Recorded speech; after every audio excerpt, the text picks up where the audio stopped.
Howdy.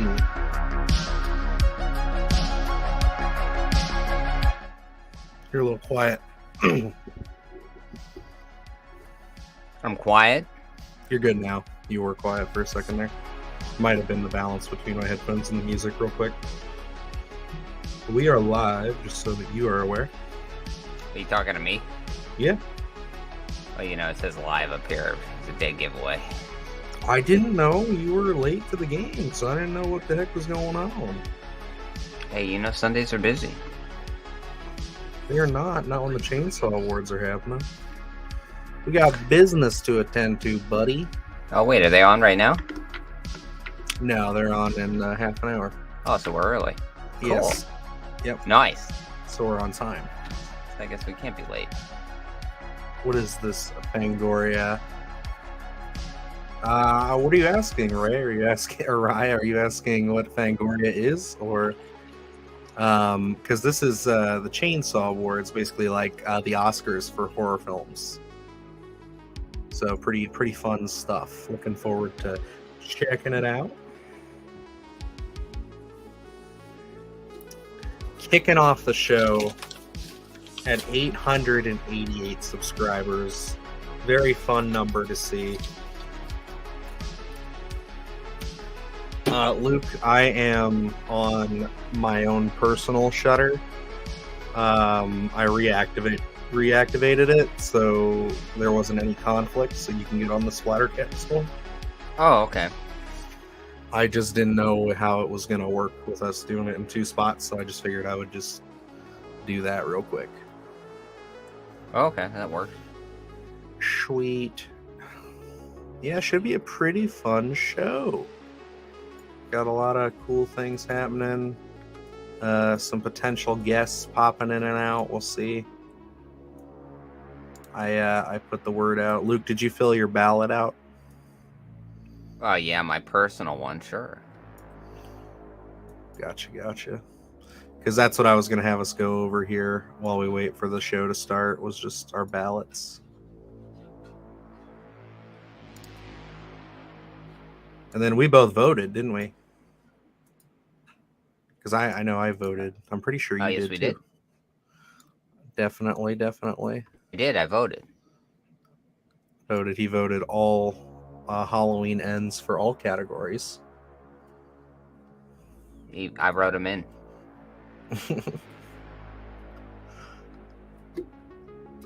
Alrighty, and let me get this shared up a little bit for us, and then we should be pretty good.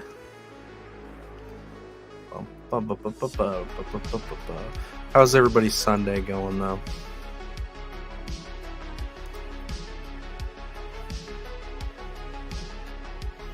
Yours busy, Luke? Oh, that was a question to me? Yeah, it's always Sundays are always busy. Sundays are always busy. Yeah, I feel you there. I went and did I did a little grilling, and then I've just been doing house chores. All I've done this weekend is chores. Went over to my dad's and did chores, and then now I'm here in my own house doing chores. That's adulthood. It's never-ending chores, basically. Pretty much. It's been a great weekend. I had cheeseburgers today. Hell yeah, me too. Hey Luke, do you have a critter thing? Mine was pretty good. Yes, Luke does have a critter back there. See if I can... No. You might have to pick him up. No, he's right there. He's right over there. Here, I can solo you out real quick. And I'll unhide him. He's right over there. In all his glory. They have those they have real fancy ones. Dylan and I went to a punk rock flea market, and this guy makes really crazy ones. I don't know what his name is, but I mean, they're legit. They look like movie quality ones. I think I have his card still. They're wildly expensive, but I mean, he makes a compelling case to buy them. I'm probably going to end up buying one, to be honest. I want one too. Strictly because not only me, but when we took Atticus, he was just all infatuated with it. Yeah. Okay, no, I must have lost his card, but I know it's like something Skaggs is his last name. We'll put something either on Twitter or maybe mention it on Sunday Scares or something maybe. Yeah, I mean he's gonna hopefully be at the one in August, so yeah. I got a new Terrifier shirt, and it's the best shirt I got today.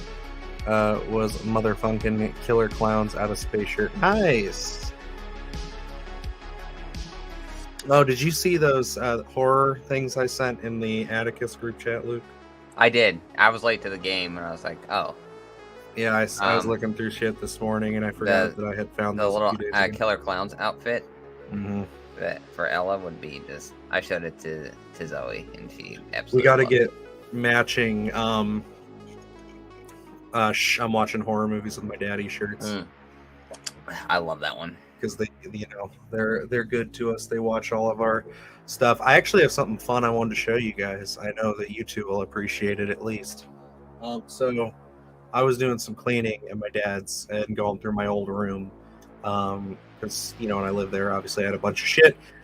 I didn't end up taking all of it over to my home when I moved out and got my own house. So I found something and I incorporated him into my universal background. This is an old Mezco Wolfman from Benicio del Toro's The Wolfman. Oh my god.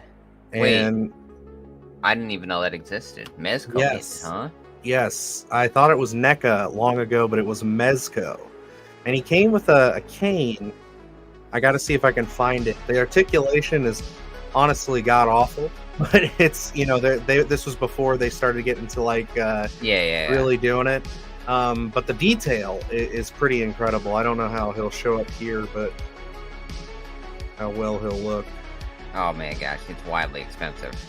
Yeah, they're like $90 now. Yeah. But he's in pristine condition. I found him in a box. I love that thing. Stashed away in my closet. I found that in an old Hulk figure from the old Incredible Hulk movie that did with Abomination. I gave that to Atticus. He's been playing with it all weekend. He's like, this is mine now. Yep, he literally took possession of it. But no, I have him next to my Wolfman here because that is a film. I know we talked a little bit about it on Werewolves Not Swearwolves. I'm just going to leave him like that for now because he's kind of a tough one to stand. But that is a film that I definitely think I want to cover at some point on the show just because I don't think it's as bad as people made it out to be. It's definitely flawed, but it's got some really impressive werewolf effects. I mean, it's Rick Baker, so yeah. I remember. Really that. I don't remember too much. I just remember being so pleased of actually getting a werewolf movie at the time, and I never went back to revisit it. It's good in my opinion. I'm not gonna sit here and say it deserves to be recognized as oh my god, what's going on here. Can you guys guess my favorite type of horror movie? I assume slashers. What do you think, Luke? Oh, yeah. I mean, slashers. I don't know, but he seems to like also some of the off the beaten path stuff, like Killer Clowns and stuff like that. Mm-hmm. I'm gonna say slashers, but then close seconds, like the creature feature kind of stuff. I guess that would term that. I don't know. Yeah, he said creature features, sci-fi, or any other thing. Yeah, I'm gonna go with slashers as your main one, just because I know how much you appreciate. Yeah, well, if we're deeming it like sci-fi horror, I think that's what Killer Clowns, Critters, all that stuff. Yeah. So if we're deeming that, then I'm gonna say sci-fi horror. Okay, he says his favorite is creature feature, so I'm right there with you. I don't know, all in all, it's tough for me to pick an exact genre. I'd have to maybe say, within the last few years, I'm gonna say that it's cosmic horror, the Lovecraftian stuff, just because I love the way that it makes you think and stuff, and I think we've gotten some really impressive stuff with the Outwaters and the Void and Color Out of Space and all these other great cosmic horror films. And I mean, The Thing is technically cosmic horror in a way, but also creature feature. So it falls into there. I mean, you guys know me, we just had a whole like 5 stories all jammed together on Sunday Scaries this morning, all talking about the shark and alligator films. But yeah, Luke, what's your definitive genre, like subgenre of the horror genre? Man, that's a hard one, to be honest. I'm gonna go, like, if we're deeming like sci-fi horror like that, that's what I gotta go with. Just because I love slashers, but I think like I find myself enjoying like going on a fun ride with a lot of that sci-fi horror, like Critters or Killer Clowns, or you know, I guess I don't know what you would deem Trick or Treat. It's kind of got a bunch of different elements to it.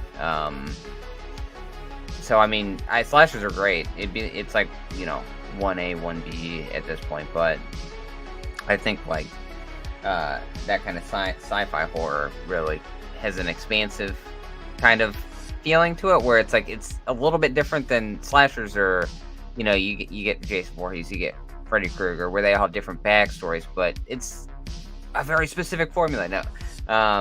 So I think maybe sci-fi horror wins out for me.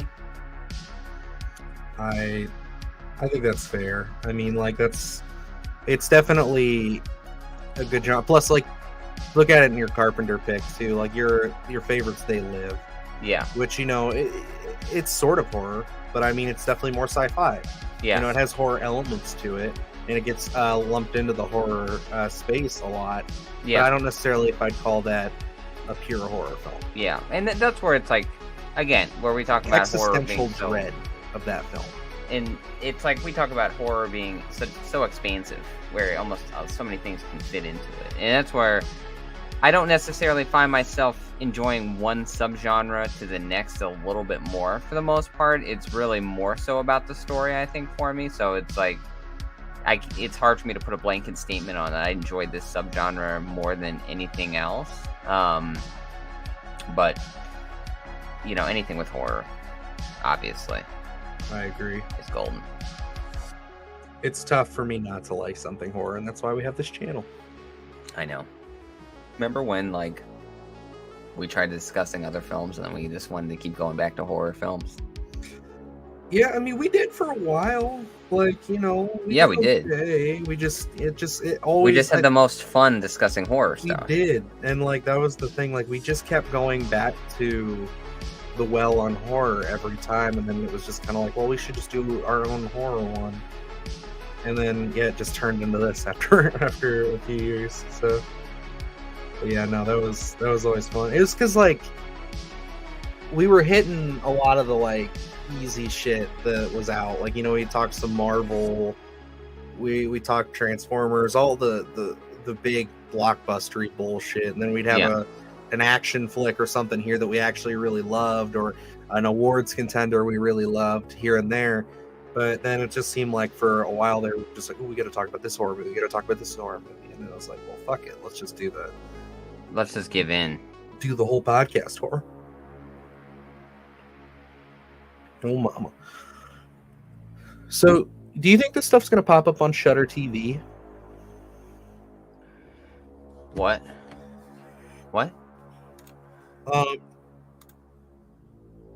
Do you think that that's how we're going to be able to view this? The awards? Mm-hmm. Yeah, they said Shudder TV. Okay, so is it going to be on every channel? Because I'm just on It Came From Shudder right now. Can you hear that? What? Oh, I just turned on Shudder TV. So I wasn't sure if you can hear that or not. No, I can't hear it. Okay, cool. You have headphones, so it should be good because you're not sharing audio to the stream. Oh, okay, cool. Yeah. Yeah, it should just, I think it pops on. It's like, you know, cable. Yeah. So it should be right after this movie that they're playing. Yeah. I haven't had cable in a long time, so.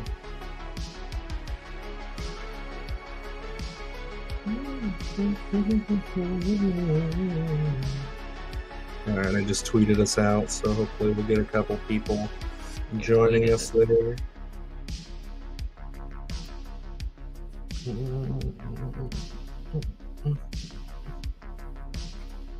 Alex from Screenbox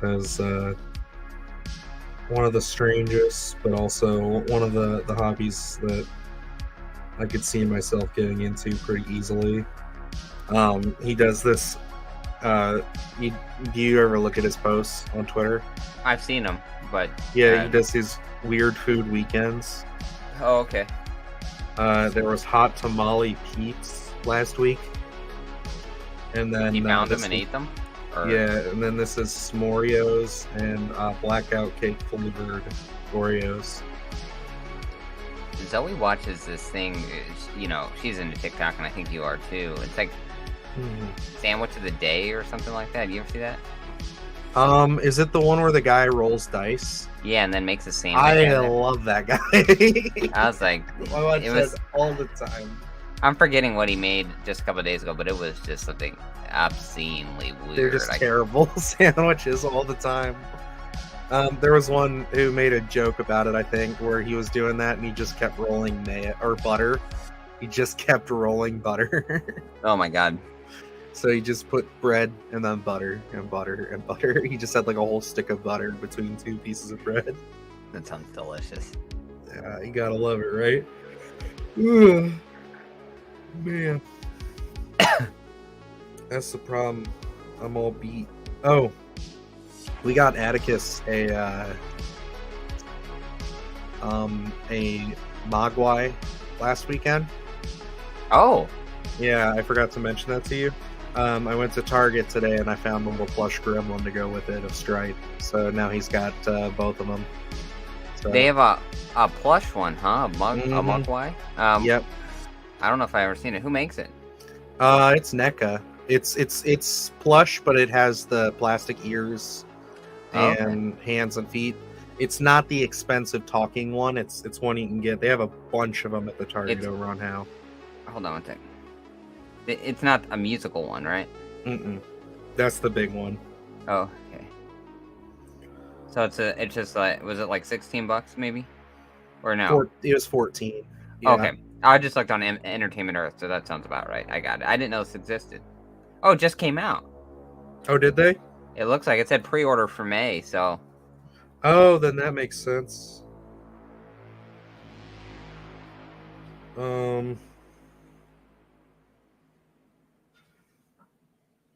Yeah, I see all the talking ones. I'm looking for... Jesus, that's rough. Oh, yeah, here's it's Kid Robot. Oh, they make it? This is the Gremlin. Okay, yeah. That's the one that makes the... that made the Michael Myers.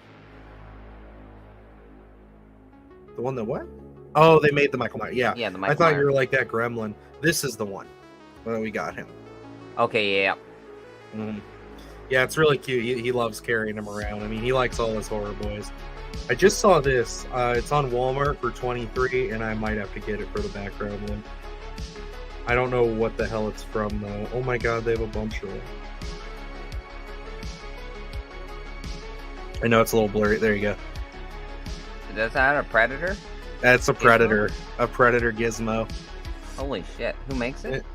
It says Gremlin Santa Gizmo Ultra Detail Plush from Home. Decor B. I don't know. It doesn't... They got Chucky and Pennywise versions also. All Predator?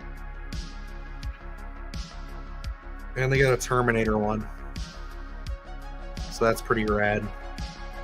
But yeah, no, I'm more horror shit that I don't necessarily need, but of course we don't need it, but it's fantastic. Gotta have it. Oh my. Wait, who? These are on Walmart, you said? Yeah, they just popped up on when I typed in plush gremlin on Google. That's where it came up, or plush gizmo. Plush gizmo. It was the first thing up on mine. And which ones? They had a Pennywise, you said, and a Terminator? Yeah, if you go to that one and then scroll the pictures, it'll show the other ones in the line. They have a Jigsaw, a Terminator, a Pennywise, a Chucky, and then a Gizmo Gremlin. Okay, I just saw this Chucky one and I need it. I don't care how much it costs. It's $25 on this. That's what it's saying. Give it to me. Gizmo Chucky plush. Let's see what happens when you punch that in. It's on Amazon. Currently unavailable. Perfect. Gizmo dolls between 18 and 600. Okay. Oh damn, the one that I got is 22 on Amazon. It was cheaper at Target. There is a Pennywise. Is the Chucky one? Give me the one that's unavailable. Yeah, that's what it said on here when I saw it. Oh, somebody has Mogwai hands. Oh, here we go. Like rabbit's paws. Wait, is this it? Or is it? Oh, that's a questionable site to be ordering from.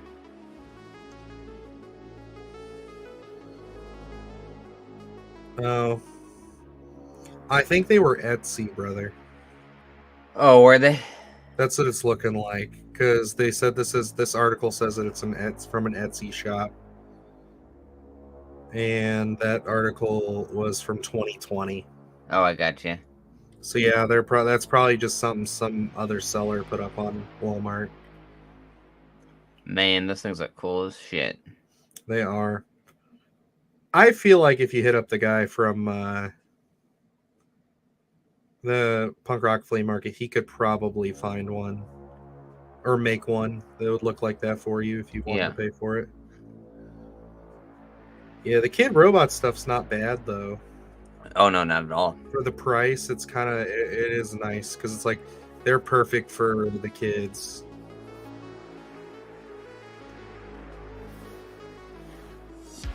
Because like I didn't know they have this one coming out, the Jigsaw Killer.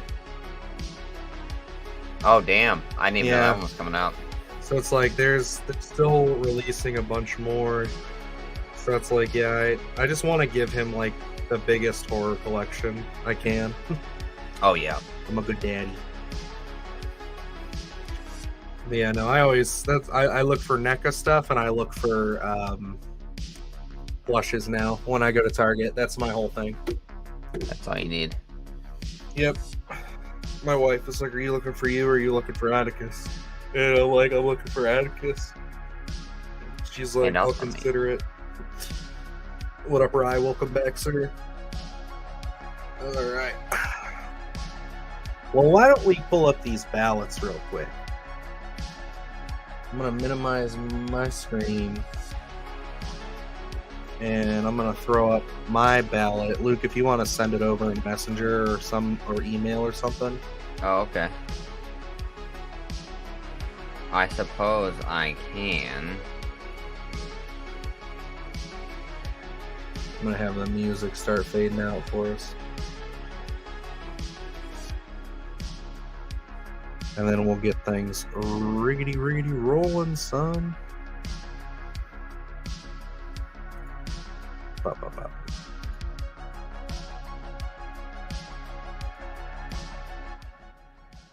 All right, I'm sending it to your email. All right, sweet. And then I will wait for that, and then I'll pull that up so we can see kind of what we're going with. And we can always revert back to it as well as we go along. All right. Yeah, I should probably download it. I don't want people to see my personal email up on screen. Let's put that there. Oh, I'm going to read your personal email on. Don't do that.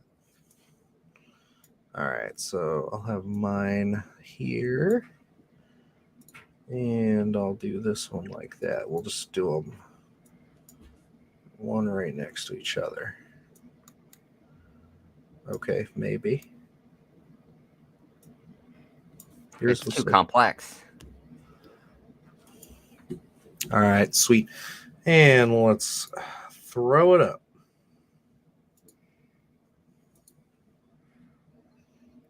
Here. Share screen.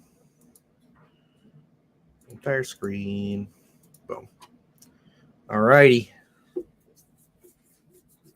So, hopefully everybody can see this okay, but let's take a look. So, for best wide release movie, clearly we both have Barbarian. I thought that was going to be a lock between us.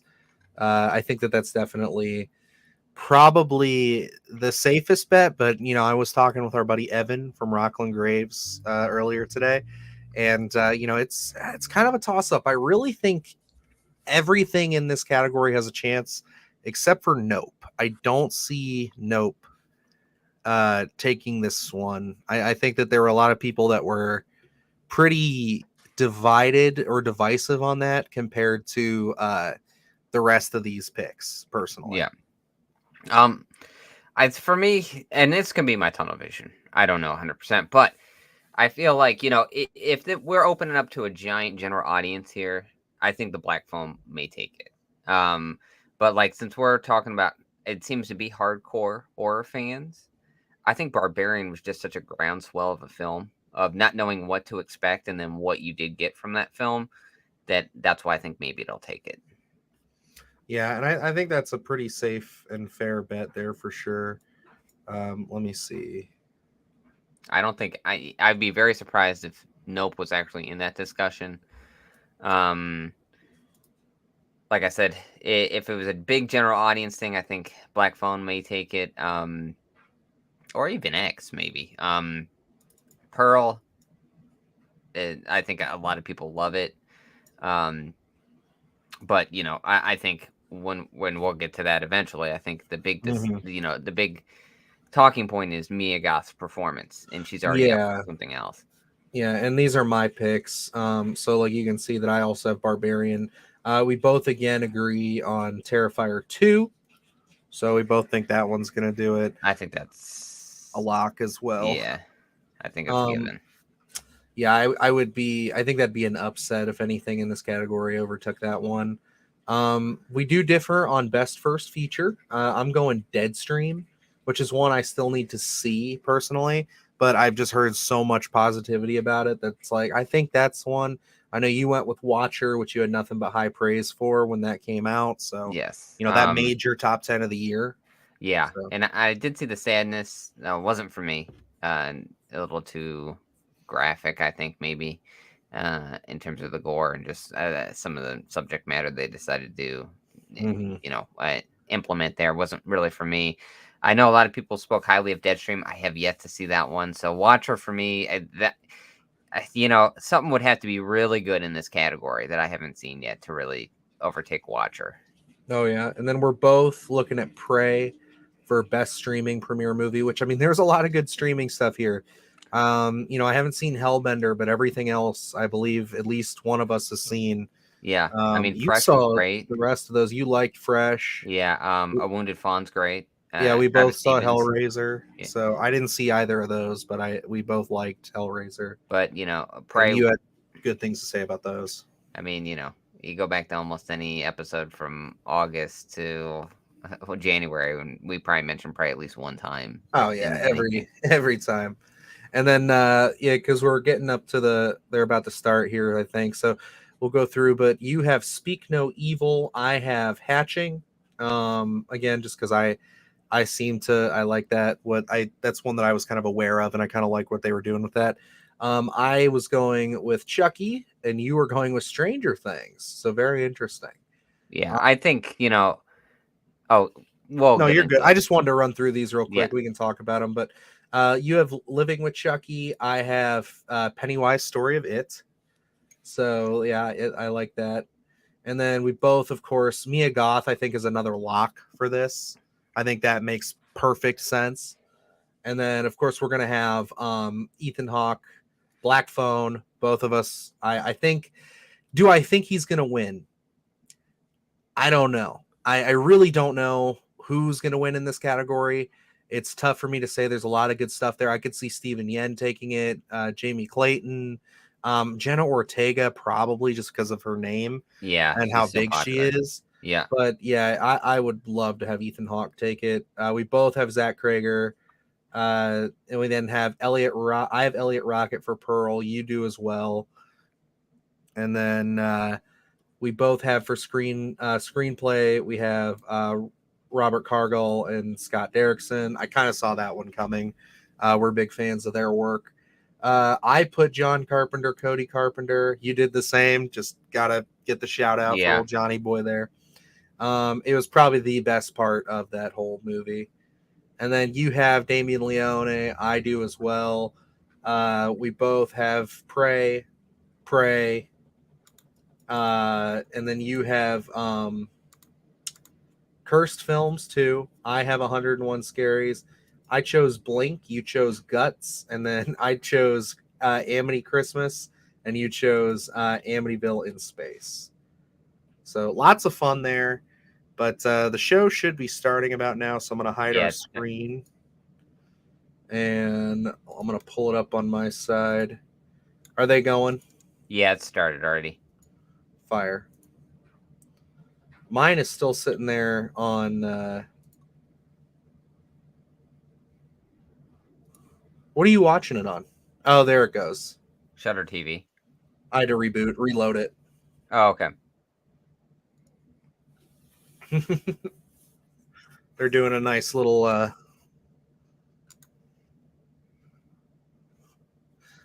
El Rayo says, wish they would have included the mean one. Brother, I do not see the mean one winning any awards. We talked to the director. I mean, you know, great guy. Just film did not hit.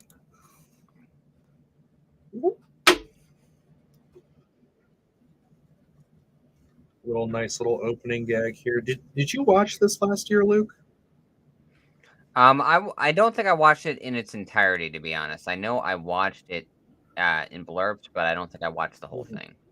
I had no idea it was a thing. Oh, really? Yeah, I saw the reactions on Twitter the night it was happening.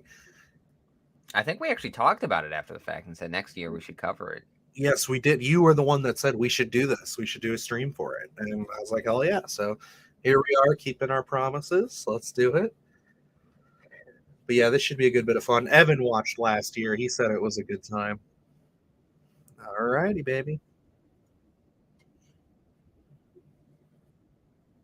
Is that Giancarlo Esposito?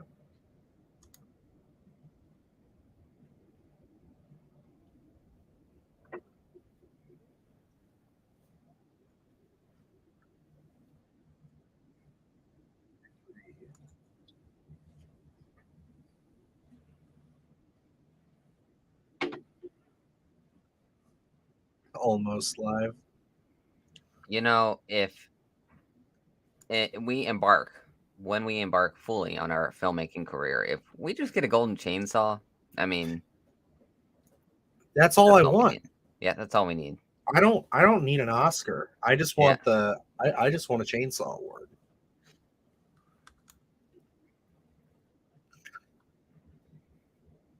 David Dashmulchin. Yeah, dude, I love that he's the host of this. And then they got Peaches here, Peaches Christ.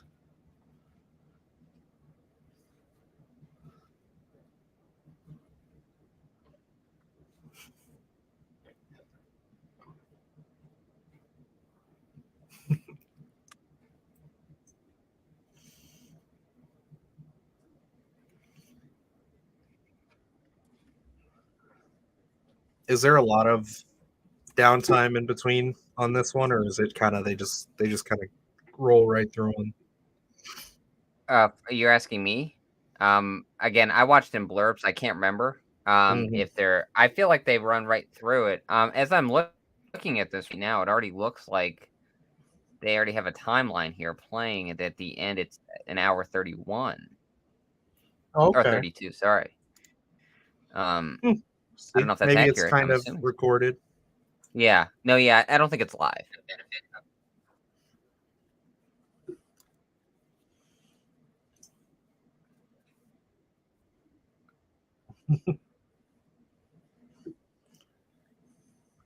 And milk.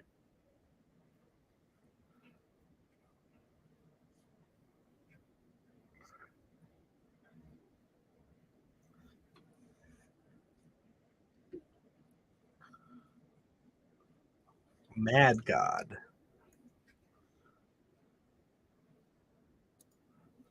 I have great news. Me and Sus Taco, also known as Caden, are going to see the FNAF movie when it comes out. He's a huge fan of FNAF. I can hardly wait for the FNAF, but I'm excited. Heck yeah, buddy. Yeah, no, that's going to be a big one. Teaser looked interesting. It looks like they have the concept nailed down. So. Mm-hmm. Oh yeah, no, I think they would. To see what they're going to do with it. And I'm sure we'll see it on the Chainsaw Awards next year. So I don't know. I still think that's going to be a pretty giant movie when it comes out. Oh yeah, I think it's going to be one of those ones a lot of younger people are going to go to the theater to see, regardless if it's streaming or not. But Saw comes out that day apparently too. Is that right? I heard something about that. Yeah, I can double check it, but I think that's when it's supposed to come out, which means we should get a Saw trailer soon, shouldn't we? Yeah, I would guess so. Probably before Boogeyman. That comes out at the start of next month, I think. Yeah, so. yeah. Let's see, Saw X, which they did end up going with that title, which I love. October 27th, yeah. Maybe that's why they are doing the dual streaming. Maybe they want to try to draw more eyes that way and take away from Saw by being like, hey, you watch the theater and watch viewings there. We're gonna go to the theater, or we're gonna. It's gonna be a night.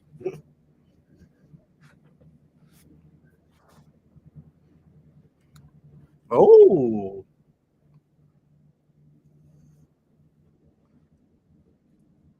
I'm glad you like Papa Meat. Hey, friend of the show, Anthony DeBlasi. What's going on, brother? He's on the Chainsaw Awards. Who would have thought? Who would have thought? I knew that. I saw that a couple days ago on Twitter.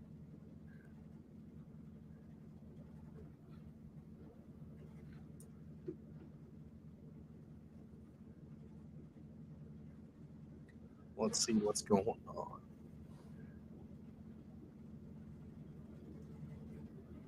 And Clark Wolf, again, I know I said this when we did our last shift review, but she was on a lot of the Schmozno and Collider stuff back in the day. Oh, yeah. Yeah, I was a big fan of hers. She did well in the Schmodown, too.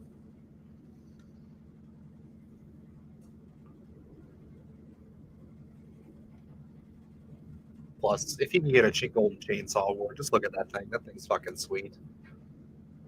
I know.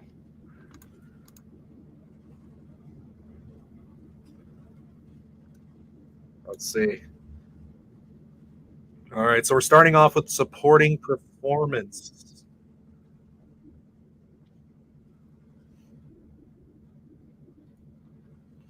Mark Rylance was really good, though. And so we both have Hawk for this one, so let's see what happens, brothers. Did you ever see Crimes of the Future? No, I meant to, but I never committed to that one, unfortunately. Let's see. Come on, Ethan. Let's go, buddy. Hey, Madeline McGraw. You know, I'm happy it's Black Phone at least. Yeah. Very nice. Hey, and she's there. You know, and she did put on a really great performance. That's okay, buddy. I'm sorry we can't stream it. We will get taken offline if we do. So that sucks. But yeah, no, great for her. I mean, we praised her in both the podcast and our review. She did a wonderful job. Yeah, I mean, it's like I think Ethan Hawke would have been a great choice, but I mean, like, there are so many scenes with her in it that are just absolutely amazing. And she, again, we talk about not being able, casting children, and sometimes it's hit or miss. And I mean, Black Phone, having the two younger actors as, the protagonists, I mean, they really sold it. They really added a lot to the film. She has one of the best lines of that year, too, with "What the fuck, Jesus?" Yeah. Like, I mean, you gotta admit. I mean, she has a lot of great lines in that, and her delivery is phenomenal. She is so good.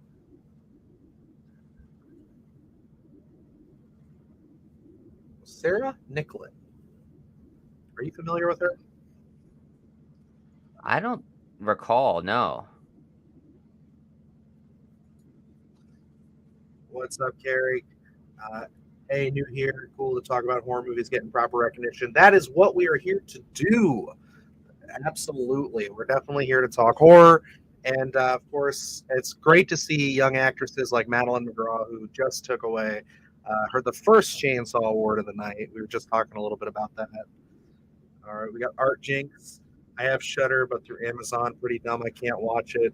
So, oh, geez, that sucks, man. I don't understand why they would like differentiate like that. If you have the service, you have the service. I thought. Does your login maybe work on Shudder if you type in your Amazon login? I don't know, just something you could try. I have a video where I rank the Gremlins and Critters movies with memes, just like my Leprechaun one. Pretty funny. Heck yeah, Rye.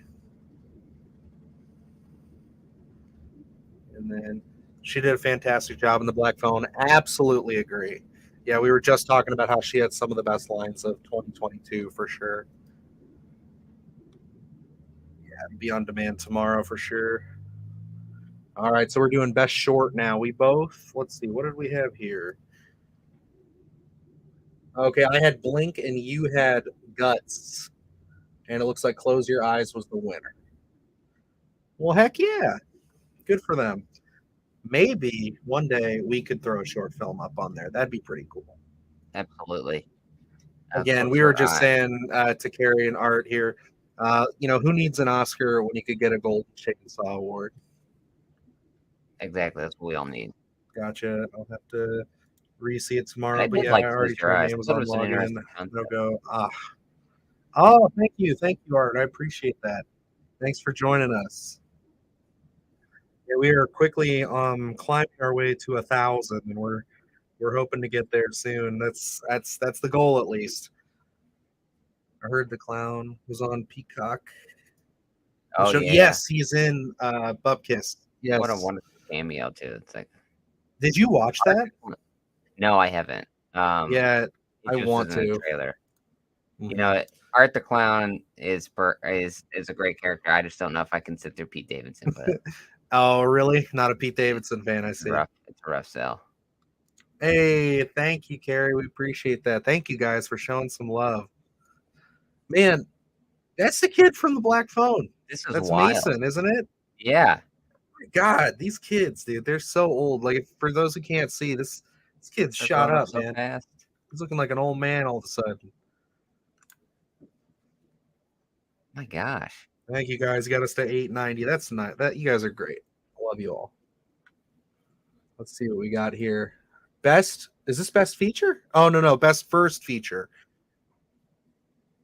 Absolutely. We really appreciate it. Yeah, and hopefully if you just found us, you can check out the channel. We got a lot of cool stuff. I like to think we work really hard on our videos. So, we try to get some good stuff. All right. So I had Deadstream, and you had Watcher, Luke. Yes. Congrats, dude. Watcher just took it for best first feature. It's a great film. If you haven't seen it, I highly, highly, highly recommend it. Really good stuff. I'm shocked because Deadstream was so well loved, like for so long. Like so many people had it on their top 10s. A lot of people had Watcher though too. But hey, that's great, man. I really got to get my ass on there and see that movie. Yeah, definitely. Put it on your list. It's been on my list. I just got to get to my list. We've been watching so many new things. I know. I got to get the podcast there. And make you commit. Neither am I, Luke. Yep. I don't mind him. I think that he's got some funny stuff. Yes, I was just saying Deadstream was one I was going to try to watch before the streaming awards here, but I picked it because, again, it's like one I didn't see, but I thought that it was like a lock for sure just because of how popular it was. But man, yeah. And then, yeah, Luke he's seen Watcher, so he can attest to its brilliance there.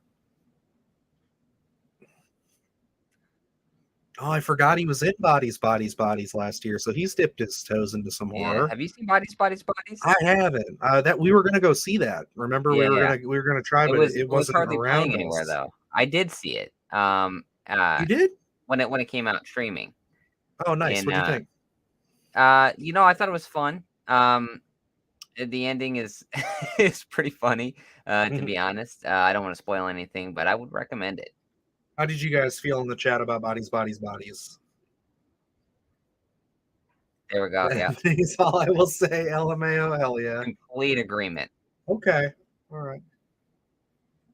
Yes, I saw that, but I was trying to figure out what that was a little bit ago. That's pretty sweet. I just showed my dad, he's been in the comment sections a couple times when we talk. Big horror fan there. I just showed him the trailer yesterday when I was at his house as I was working. I was like, "Have you seen that?" And he's like, "No, I don't even know what it's about." And I'm like, "Dad, you got to check this thing out." And he thinks it looks sweet. So, Oh yeah, he's into it.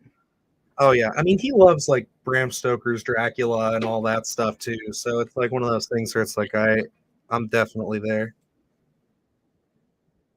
All right, we got Art with Not Gonna Lie, Bodies, Bodies, Bodies, one of the biggest sleepers last year.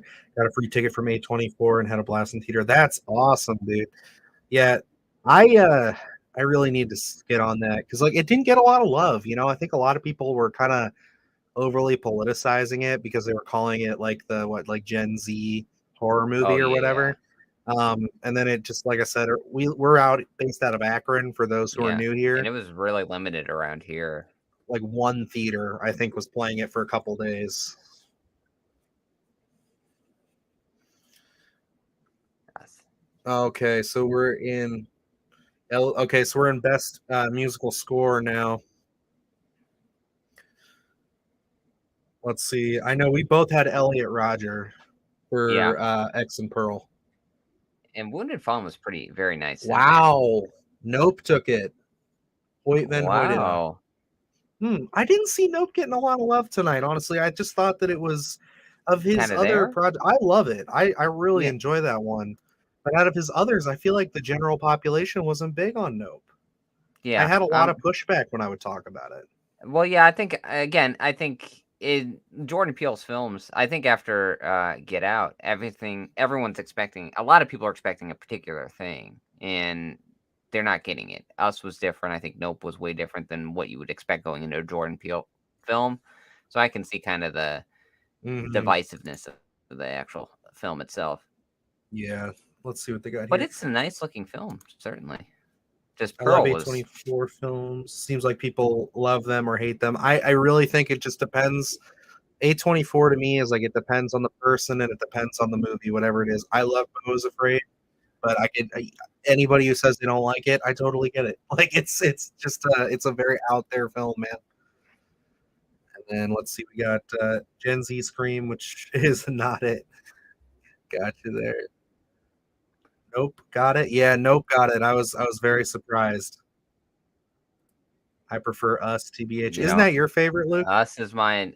Like me and Carrie, she's my spirit animal right now. So you guys are on the same wavelength. I think I'm still a Get Out guy. I think that's my all-time favorite. I would put Nope over Us, though. Just saying. I know that's probably a little bit of a hot take. Not saying Nope was bad, though. No, absolutely. I totally get it. Yeah, and again, I think Nope was just something different. And again, that Gordy stuff, man, I think a lot of people want the Gordy's home shit. Oh my god, that still traumatizes me. Let's see. Are you guys doing Jaws or Meg or anything shark horror? We have some shark stuff planned for when we get closer to the Meg. Yeah, especially with what we just covered on Sunday Scaries. I mean, I think the summer is going to be a heavy creature feature. We're definitely not going to be missing out on our shark content. We got some fun stuff. We even got a collab planned for some shark content, and then I've got a pretty fun creature filled summer, at least in a couple of my picks for the podcast. And then just some extra videos I want to do, and sharks are definitely going to be in there. I kind of want to bring back fast food frights and just keep watching all the low budget shark movies. Yeah. I had fun doing that last year. They had that one in space I sent you forever ago, or whatever it was. Yeah, the ones, the sharks in space, whatever. I've been meaning to check that out. I see screenshots from it all the time, where they're literal like anthropomorphic sharks. Yeah, yeah, it looked like a lot of fun. A24 is an acquired taste. I totally agree. It definitely depends on the person and the film for sure. Yep. Save wavelength. You guys are on it. I feel like Get Out is way better than Us and Nope, but those two are still great. I agree. I think that Get Out is just like it is his first movie, so it was easy for everybody to latch onto it and be like, yeah, this is great. But dude, no, I feel it. Like I think of all the movies, it's the most consistent, and I think it's the most well put together. And yeah, I think like afterwards, he now has that auteur status, so it's like now there's an expectation. So it's kind of tough to reach that. And for me, it works. I love Us and I love Nope also, but yeah, I agree. I think that that's definitely my favorite. Us scared the fuck out of me. I get it. Yeah, it's a little creepy crawly in that one. Get Out is just incredible. No, I agree. Get Out just aggravated me, and I get where they're going, but just aggravates me. No, it's fair.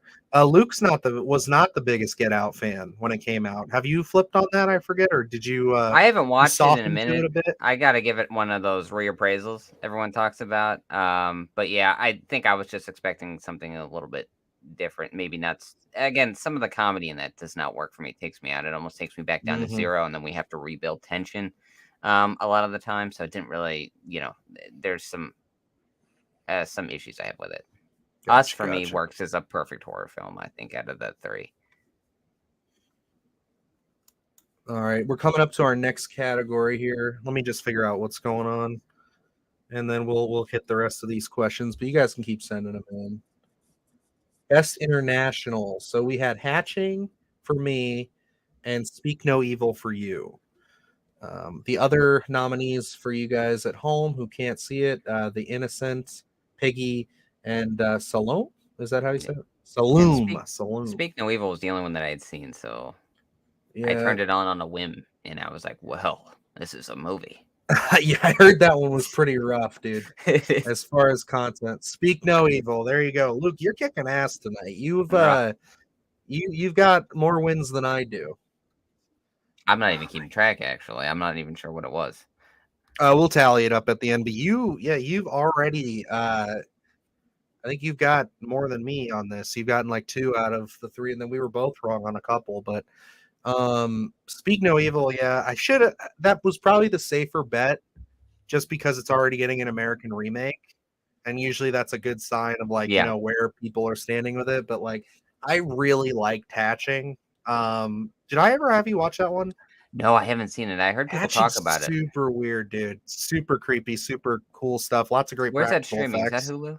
I think it's on Shudder, Shudder? Okay. if I remember correctly. It's one of the services I watched it on. I want to buy it on Blu-ray, but I only ever see the DVD.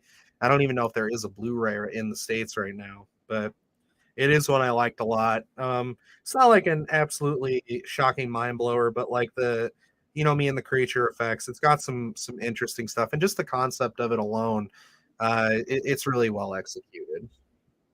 I'm intrigued. I'm gonna put it on the watch list. I'll watch it here in the next couple weeks. And I'm gonna then stay up late and watch it. Gary hitting us with you guys like Deep Blue Sea. Just read an article and made a short about Rennie Harlan is making another shark movie, Deep Water. So excited! We just covered that on the Sunday Scaries this morning. Since you're new here, we do a weekly news show where Luke and I post a video every Sunday where we just go through all the horror news and everything around.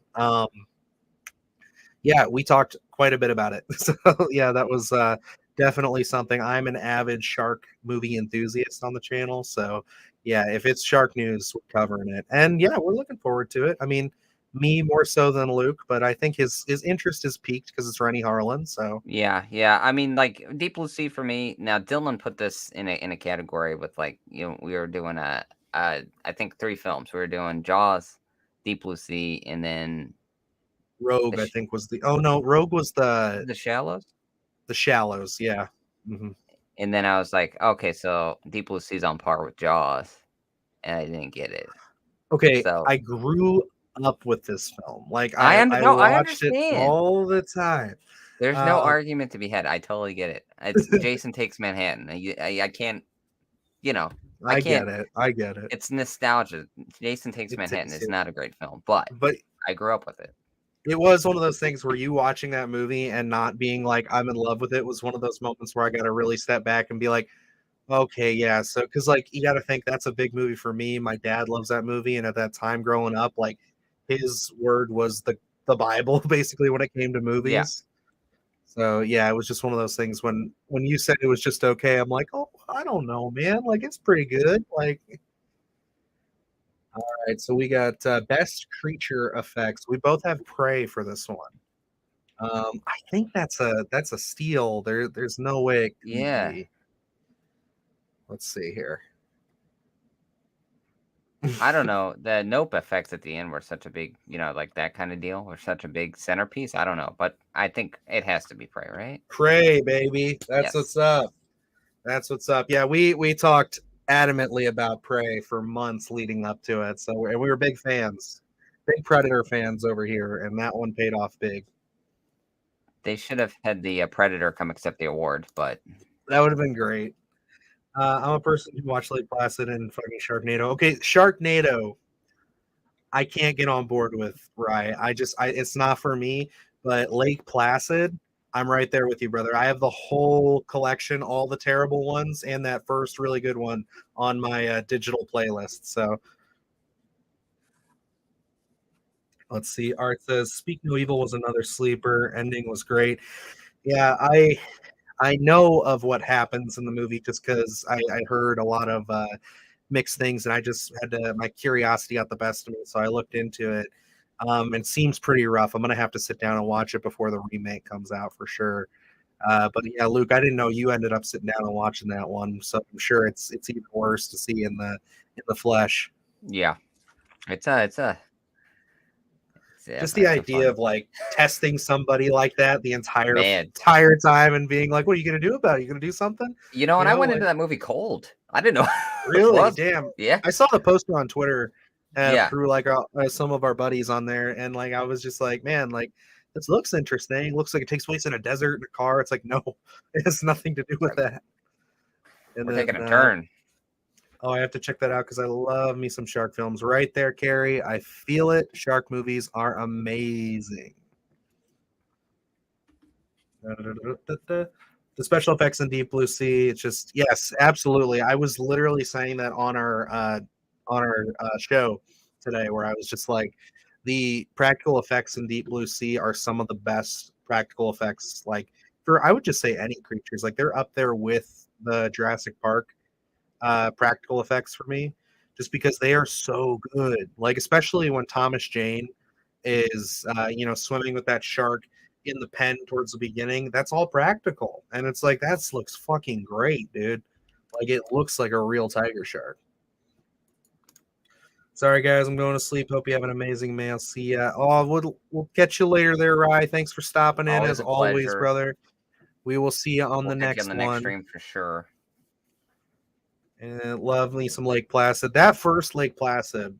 Can we agree on that, Luke? Are you a Lake Placid fan? Yeah. I figured you would be. That one's. I don't know a lot of people who aren't. Like that's a good one. And I don't know. It just seems like in my head right now, it seems like, with Crawl, you have Lake Placid. I've seen Rogue. You made me watch Rogue, and I thought that was a fun movie. Where it's like, for me, it's like these alligator crocodile films are almost edging out some of these shark films in terms of quality. I don't know. I mean, yeah, there's some good ones. You know me, I'm going to bring up Rogue every time we talk about some crocodile alligator stuff. Like that movie, if you guys haven't seen Rogue from the director of Wolf Creek, like that shit's intense. I love that movie. Alrighty. Good night again. And then let's see what we got here. See, we're the same brain. That tiger shark was a beautiful effect. Yes, absolutely. One of the things, Carrie, that I brought up was that always bugged me as a kid is there's that shot on the back of the DVD of Thomas Jane and that beautiful looking practical effect like Mako shark. That shot is not in the movie. And I literally as a kid went on there and just like was looking scene by scene trying to find that. And I can't. Like it just doesn't exist. But that image, it's just amazing. Art comes in with what's your guys most anticipated for the rest of the year, or like top 3 most anticipated. The new Exorcist was one, but early test screening buzz was harsh. Yeah, test screenings are tough. Personally, I don't know if I can put too much weight into them because there's been a lot of movies that have come out that have had really terrible test screenings, but I've really liked. But I don't know. I know Last Voyage of the Demeter is one that I'm excited Yes. for. I'm really looking forward to, well, Evil Dead. I gotta say, Evil Dead Rise was, I think, both our most anticipated of the year. Um, let me see here. I gotta remember what else is coming out. I know we have the Boogeyman, which looks pretty good. I'd really love to get a nice kick-ass Stephen King adaptation back in theaters, but we'll just have to see on that one. What do you got? Can you think of any, Luke? Uh, I mean, I know Evil Dead Rise was such a big one for us in terms of anticipation for this entire year. Last Voyage of the Meter is honestly the one that I'm probably looking most forward to. That one's in my brain pretty good, yeah. You know, I didn't enjoy what Insidious Last Key too much, but like the trailer for the new Insidious has me Yeah. really intrigued. And then I did go back and watch 3 recently, and that one has a lot of great scares in it. So definitely that one's got me excited. I'm looking. I mean, I would like them to get back on track with Saw. That's one that I see here. Yeah, Um, we were talking about that a little bit earlier. Oh, Gary's got some in here. Oh, Maxine, if it hits in 2023, yeah, yeah, that would be a that great would one. easily be one up there for me. I just don't know if that one's gonna hit there, but um, yeah, Insidious looks good. Boogeyman. Oh, Talk to Me. Yeah, no, Talk to I, Me I looks completely intriguing. forgot about Talk to Me. Yeah, Talk to Me looks really good. Um, yeah, I really want to see that. I'm just trying to see. I know there is one that's like scratching the back of my brain here. Oh, we got best costume up. We definitely, I think, went with Prey on this one. Yep.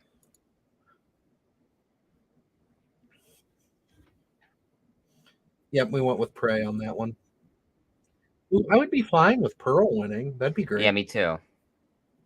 There we go. Prey cleaning up. Let's go, There it baby. is. Let's get the Predator franchise back on track now. Like it's getting awards. It's got great positive reviews for Prey. Let's do it.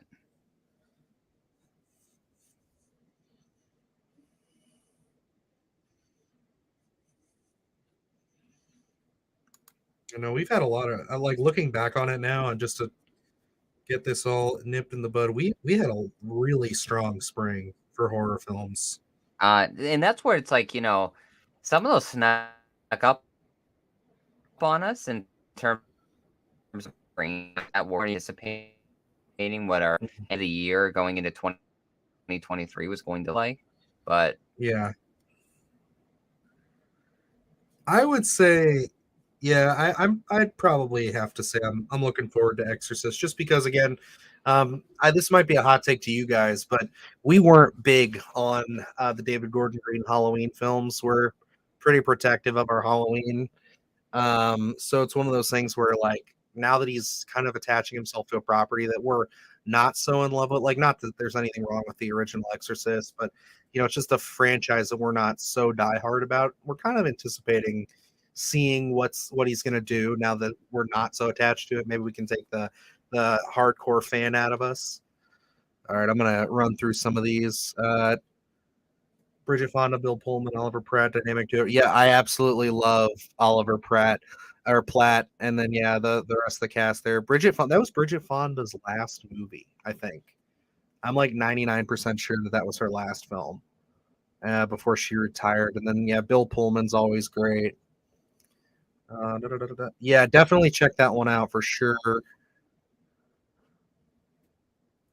And then we saw that, and then the return of the same cast for Insidious intrigues me, but Maxine Talk to Me are on top of my list. Yeah, those are two very safe bets. A24 has definitely been killing it with horror recently. Let's see. Hoping Maxine comes out this year. I'm really crossing my fingers, but we're just gonna have to wait and see because if we get a trailer here soon, I could see it hitting in October. Or even November, I'd be fine with that. But I think they just started filming like a couple weeks ago, I'm pretty sure. So I've heard buzz of Talk to Me being like the next Hereditary. And Hereditary is one of my favorites of the last decade. Yeah, no, I've heard a lot of buzz about Talk to Me. I used to watch the Racka Racka YouTube channel all the time. So I'm real excited to see those guys come up, and they scored an actual deal with A24 at Sundance. That was big. Like, I love all that. I'm real excited for them. I need to rewatch Hereditary. Yeah, it's a great one. I have the 4K over there. I know. Luke, do you own Hereditary? I only own the Blu-ray. I don't have the 4K or anything like that. That's one I have to go back. It's got a lot of great elements to it. I have to go back and rewatch it because I haven't seen it in a couple of years. Evil Dead Rise surprised me in the best way possible. I loved it. Yeah, we're big Evil Dead Rise supporters over here. Yeah, we enjoyed that one quite a bit. We're just big Evil Dead fans also. And then we got Hereditary is insanely good, up there as a personal favorite of all time for me. Yeah, no, it's definitely it's earned its status as being one of the best modern horror films. Oh, we got best score coming up. We both had John Carpenter, Cody Carpenter for this one. Let's see. Hey, there you go. You can't discount John Carpenter. You just can't. There's the man himself. Oh, shit. Look at that. He's got all his little Kurt Russells back there. Wonderful. Beautiful. Absolutely love it. Great. Well-deserved.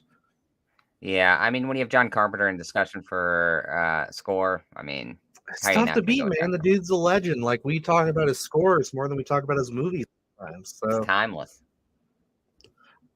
I thought Halloween 2018 was decent, but Kills and Ends were very frustrating. I wanted to like them so bad, but they're a bit rough for me. No, I get that, Art. I think we're in agreement here, and as I always say, I don't want to put words in your mouth, Luke, but I think we were pretty critical of 2018, but in the retrospective of the other two, we've gotten to like it a little bit more. We actually enjoyed Kills for what it is. It's a lot of fun. It's the most, I'd say, balls to the wall, freeing version of it, where it's just like, yeah, we don't really have to think about anything too hard. He's just in there slashing up. It's a good time.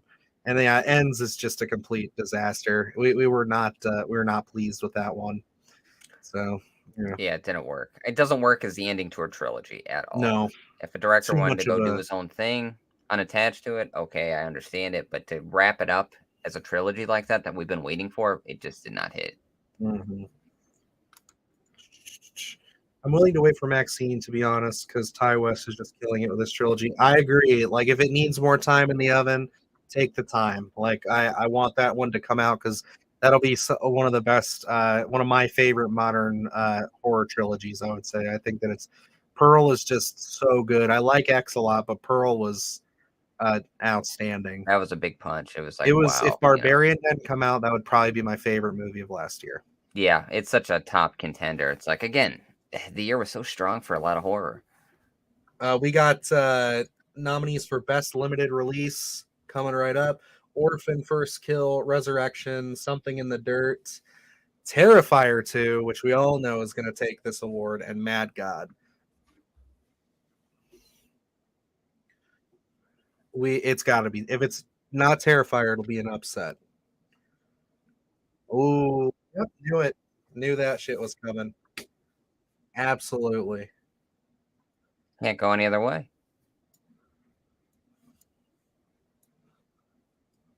I love it. Who are these guys? Where's Damien? Yeah, what's going on? And Art. All right, whatever. They're probably producers or something. All right. Oh, my dad, he's in the chat. Enjoyed Kills, Ends with massive disappointment. And you know it. We talk about it all the time. The three of us have discussed it a lot. So, yeah, let's see. Proud of Carpenter, absolutely. Oh, we got a question here. Which one? Terrifier won for best limited release. Yeah, so it's in its category that it was nominated for. It took it, so that's what we wanted. So, because it's I guess if you want to look at it as in the tier, it's the second from the top. Obviously, best wide release is probably the big awards, like Best Picture. But yeah, no, it took it in its category, which was great. That's what we wanted. He created such a beautiful score. Yeah, I would say that's probably the biggest redeeming part of Ends is we do get another pretty great score. I mean, you can't deny any of those. Yeah, I mean, all three of them were just outstanding. Ends took a massive swing and missed pretty bad. Can appreciate the attempt, but how disappointing Kills was. I had expectations. I had expectations. Not to mention Michael's barely in the movie. Absolutely. I mean, like you hit the nail on the head for us there. It's just one of those things, man, where it's like the movie had kind of an easy route to take where it's just like, yeah, we just wrap this thing up, we do it right. They marketed the hell out of it as Laurie versus Michael. I didn't think the time jump was going to be that big of a deal.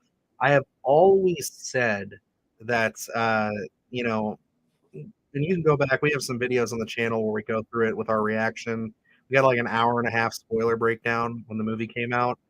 And I've always said that I think Halloween Ends' story would have made a better fourth film in this trilogy, like, you know, a follow up to the trilogy rather than the ending of it. Let's see. I view X and Pearl in two different lights, but I love them in the same. Yeah, no, I agree. I think that they're different tones.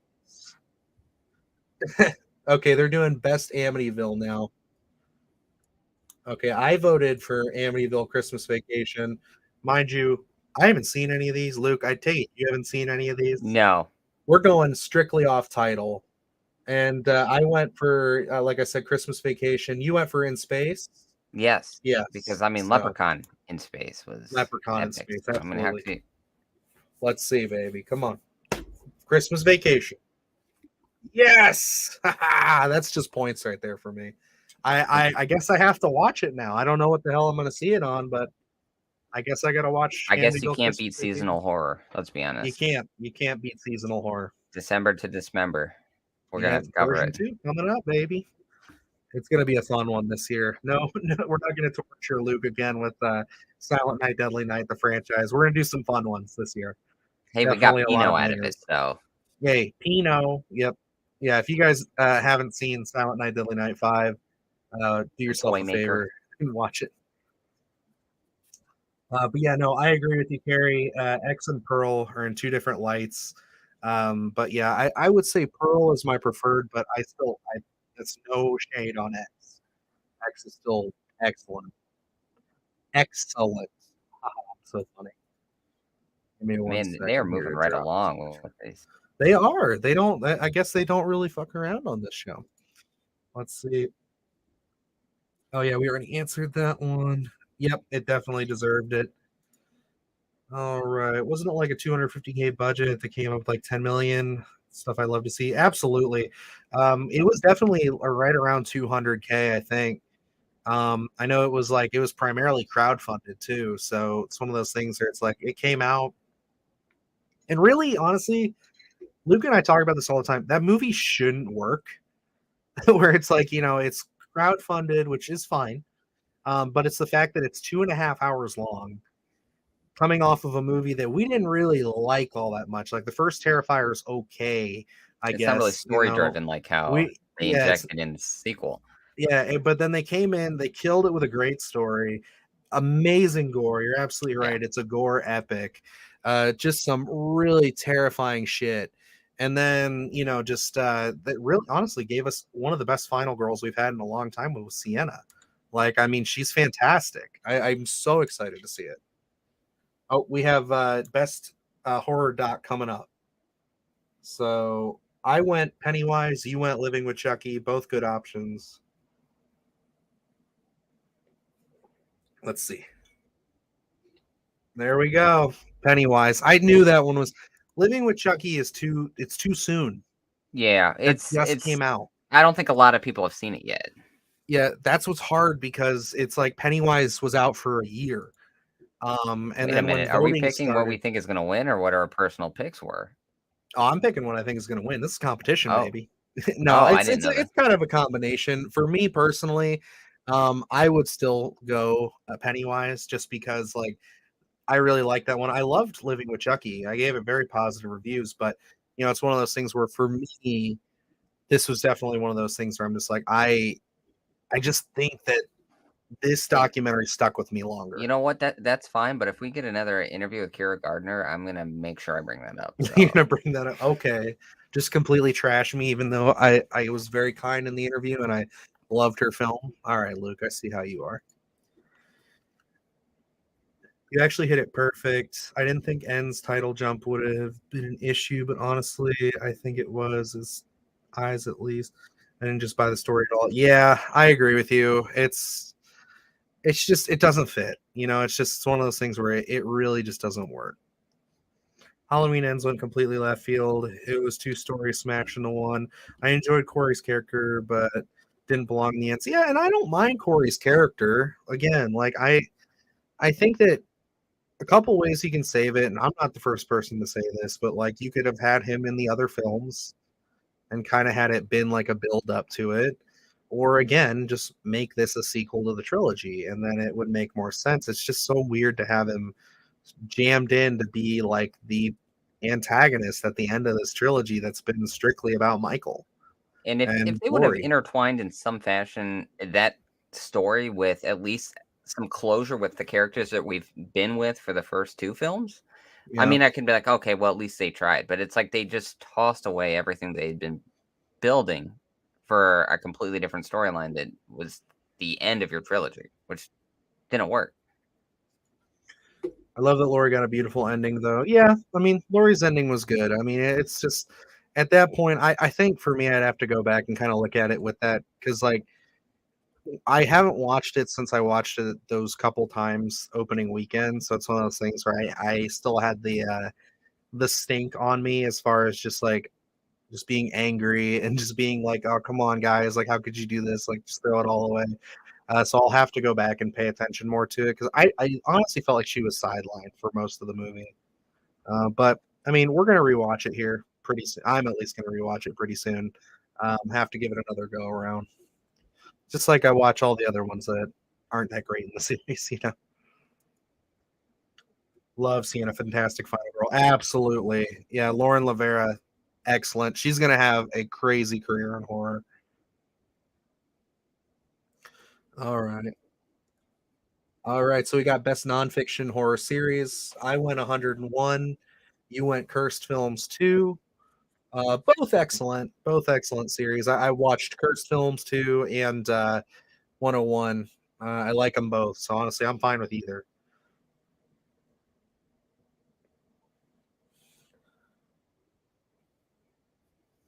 101. There we go, baby. You know, I think that's tough because that's a sequel series to the 100 Scariest Horror Oh Movie, yeah, and that was such a big thing for yeah. people growing up I in the remember that being on. 2000s. Yeah, Dude, every Halloween. yep. Every Halloween they'd play It that was on such like a thing. AMC and like all that other stuff and Chiller. If you had Oh yeah, cable, Chiller was a big channel for you. yep. Yeah, I remember when my dad showed me Chiller, like that we have that. I was just like, "What? Scary movies all the time? Like, what do you mean?" Like sign me up. Just glad Terrifier 2 was such a hit. Love to see Lauren Lavera and more horror stuff. Hopefully, she was incredible. Absolutely agree with you, Art. Yeah, I mean, you and Carrie both hit it on the head with that. She's probably the brightest star to come out of that film. I mean, like everybody did great, but like she definitely grounded her character and made her one of the most entertaining and easy to root for final girls in a long time. Like genuinely, I think takes the mantle of final girl again. Because even And if you are just the final girl, like there's an aura that comes to that kind of a title, and I think that she nails that perfectly. I think you have to also look at it as a different dynamic. When you look at someone like Jamie Lee Curtis as being Hmm. Laurie versus Michael, when they both came into that film, Michael wasn't as beloved as he became in terms of a Yeah, slasher. Art was already a beloved character from that first one. There was such a big following for him. So it's like to bring in another character for a sequel and for us to make that turn of like obviously you love anything that Art's in, but you want to see Sienna prevail. I think that's great writing, that's great acting, and a great dynamic between the characters. I agree 100%. I couldn't have said that any better, Luke. She really knocked that shit out of the park. Like, that's all I can keep saying. Alrighty. Moving in right along into our next segment here. Let's find out. What are we talking about? This must be TV. So we both had No, Chucky. This isn't no, I TV? put Stranger Things. You put Stranger Things. That's right. Why are you not doing Chucky? What's wrong with you?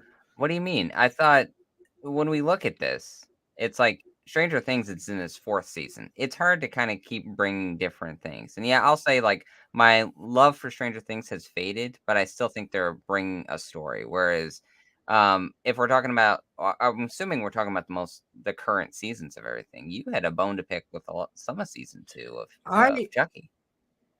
okay, I did, but like I still think that was pretty top notch.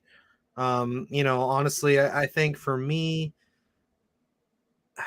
I don't know. I just sorry, not sorry, but Stranger Things is superior, Art says. So he's right there with you.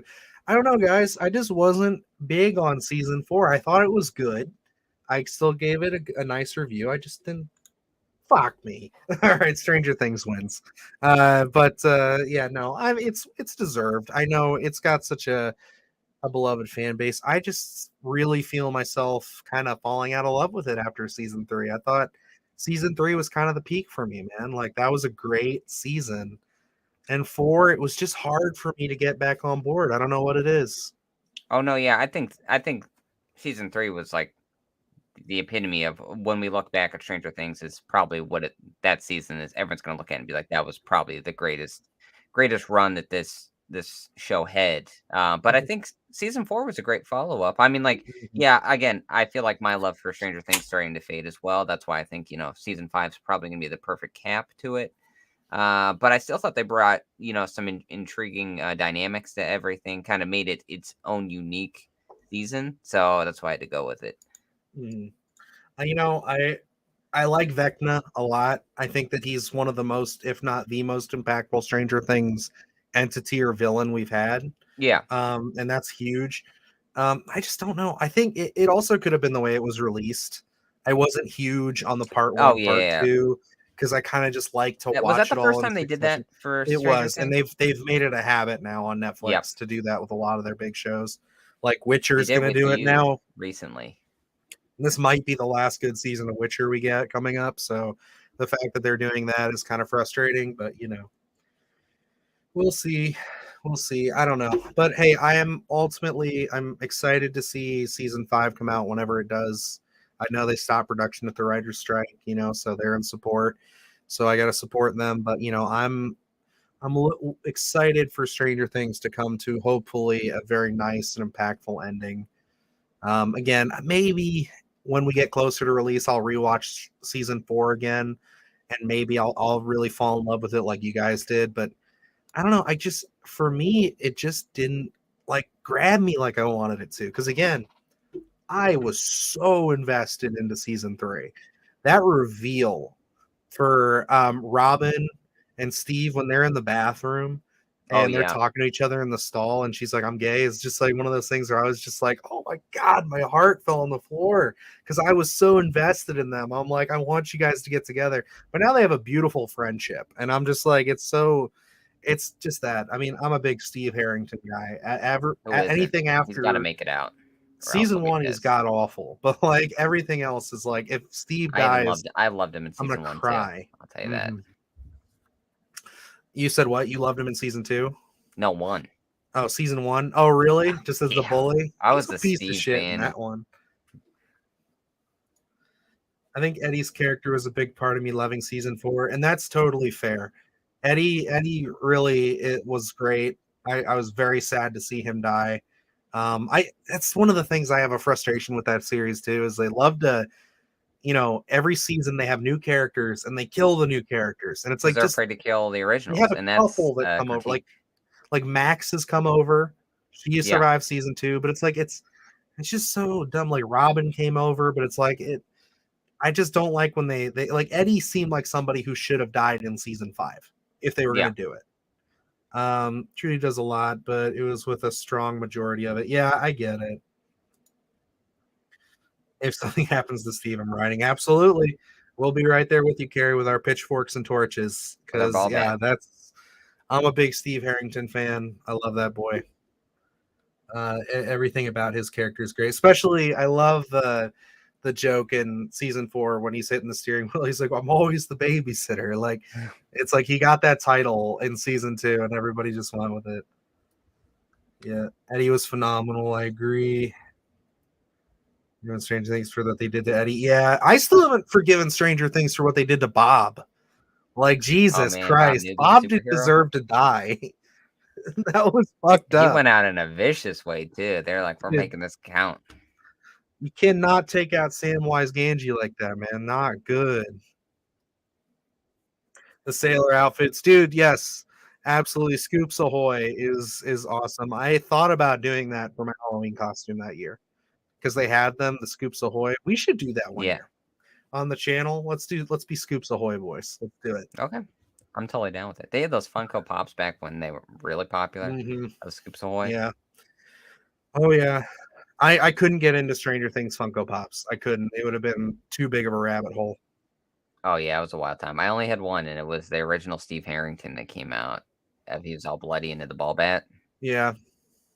It got widely expensive too at one point. I don't know if it still is, but he might be. I don't know. I think the bottom's starting to fall out on those. Oh yeah, I think so too. I just know it got popular after season 2. Yep, I'm just checking Twitter right now. Stephen Barton, absolutely celebrating for Terrifier 2. Good to see. A lot of Watcher love on here. Hell yeah. A lot of people are saying that at least Killer Horror Critic is talking about how Piggy may not have won, but it's definitely a strong contender for a follow-up. It should have won. That's one that I've heard a lot of good things about, but I just don't know if I can watch that one. I've heard some things about it, and that seems like a really intense, brutal viewing.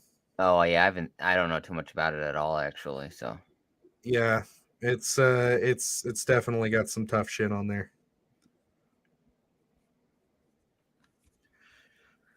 Alrighty, we're coming up to our next award here, folks. So let's see what we got. Oh, still have my Scoops Ahoy Steve Funko and Baskin Robbins one. I have too many now. Respect. That's always the case.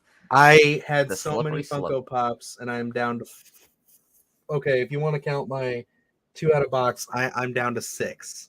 Oh, you got rid of so many of them, dude. I had like close to 100. No, I didn't know. Oh, I didn't know. Got that out of hand. So, dude, no, because I had the whole Jurassic Park line, the whole Oh, I remember. Yeah. Jurassic World line, and then I had the entire Jaws line, and then of course my horror ones, and then Marvel random ones, just ones I liked. Yeah. Hearing about. But yeah, no, I sold them all so I could get a PS5 and a Series X, and now I have a baby and can never play them. So it's just like it is what it is. Hey, It's a glorified Netflix Hulu machine. There we go. Maybe one day you'll be able to dust off some video games. I mean, it could be worse. I could have had a PS5 for over a year and never took it out of the box. It's a rough time there. The Editor's Eyeball Award. What was this? We missed something. I don't know what this was. I don't think this was on the thing. Was this like one of those special? It must have been. Like they kind of just shout out, because I don't see that on our ballot sheet. Well, hey, Lauren Lavera won an award. So there we go. You go. Perfect. That's all I care about. I need a Scoops Ahoy shirt now. Oh yeah, I'm sure you can find one. Once Upon a Tea, who finally shipped my shirt, by the way. I found out how that all works, but they probably have it. If not, then I know Terra Threads or somebody will have it out there. I still have my Stranger Things Lego set.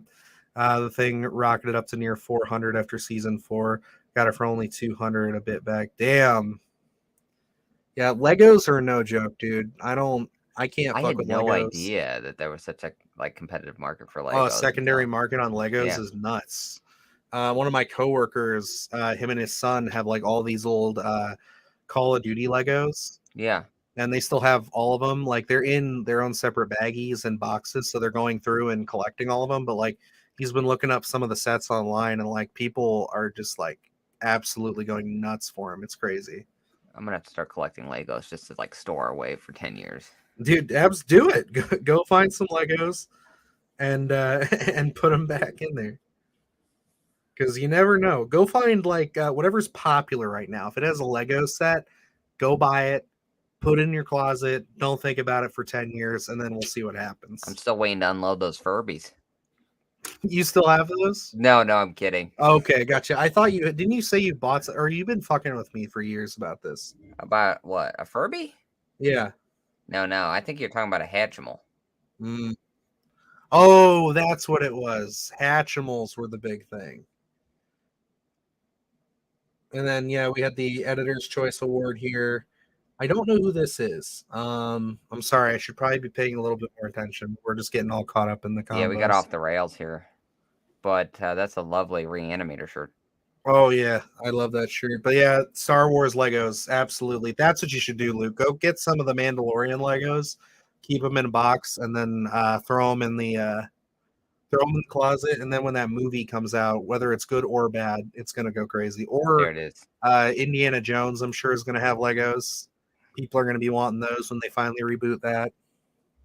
I want Harrison Ford and I can't be trusted. I'll just take them out and play with them because I can't help myself.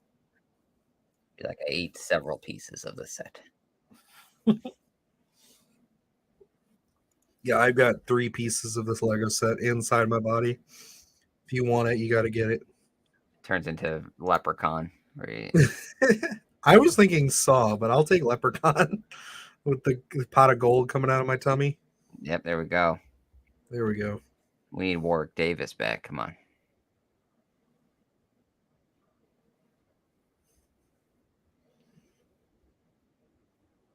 Ooh. Mason Thanes. There you go, buddy. Yeah, he just took one for the last editorial award. So congrats, bud. He really killed it in Black Phone. Oh, it was amazing. Yeah, they both absolutely destroyed in Black Phone this past year. First editorial eyeball award. I assume, yeah, these must be like a legacy award thing or like something where it's like, you know, like a special thank you. You guys like to check out a lot of movies in general, or mostly just horror? Going to see The Flash tomorrow, and I'm hyped. Heard great things from CinemaCon. Oh shit, yeah, like we do. We like movies of all genres. We used to have a podcast called By Admission Only, but we kind of like horror is our main squeeze. We love horror, and that's funny. And but we've really kind of made our home here in horror, at least for our channel and everything. And we write a lot of horror, like that's what we want to do as far as filmmaking goes, is horror films. But we like a lot of stuff, and I'm looking forward to The Flash. Luke, is that one? I know you're pretty tapped. Would you say that's somewhat of a horror film in itself? No, I'm kidding. A little bit if you look at it, but I'm not really into superhero stuff too much. I haven't been in a while. So like that one, I know a lot of people have said it seems it's pretty well done. I don't think, to be honest, I'm probably never going to get around to seeing it. There's only like a handful of things. I still have to see Guardians 3. That's like I was going to say, if there's any hero movie you got to see, it's Guardians. I know you love Guardians. Horror stuff eats up most of my life, but I do sometimes see non-horror things.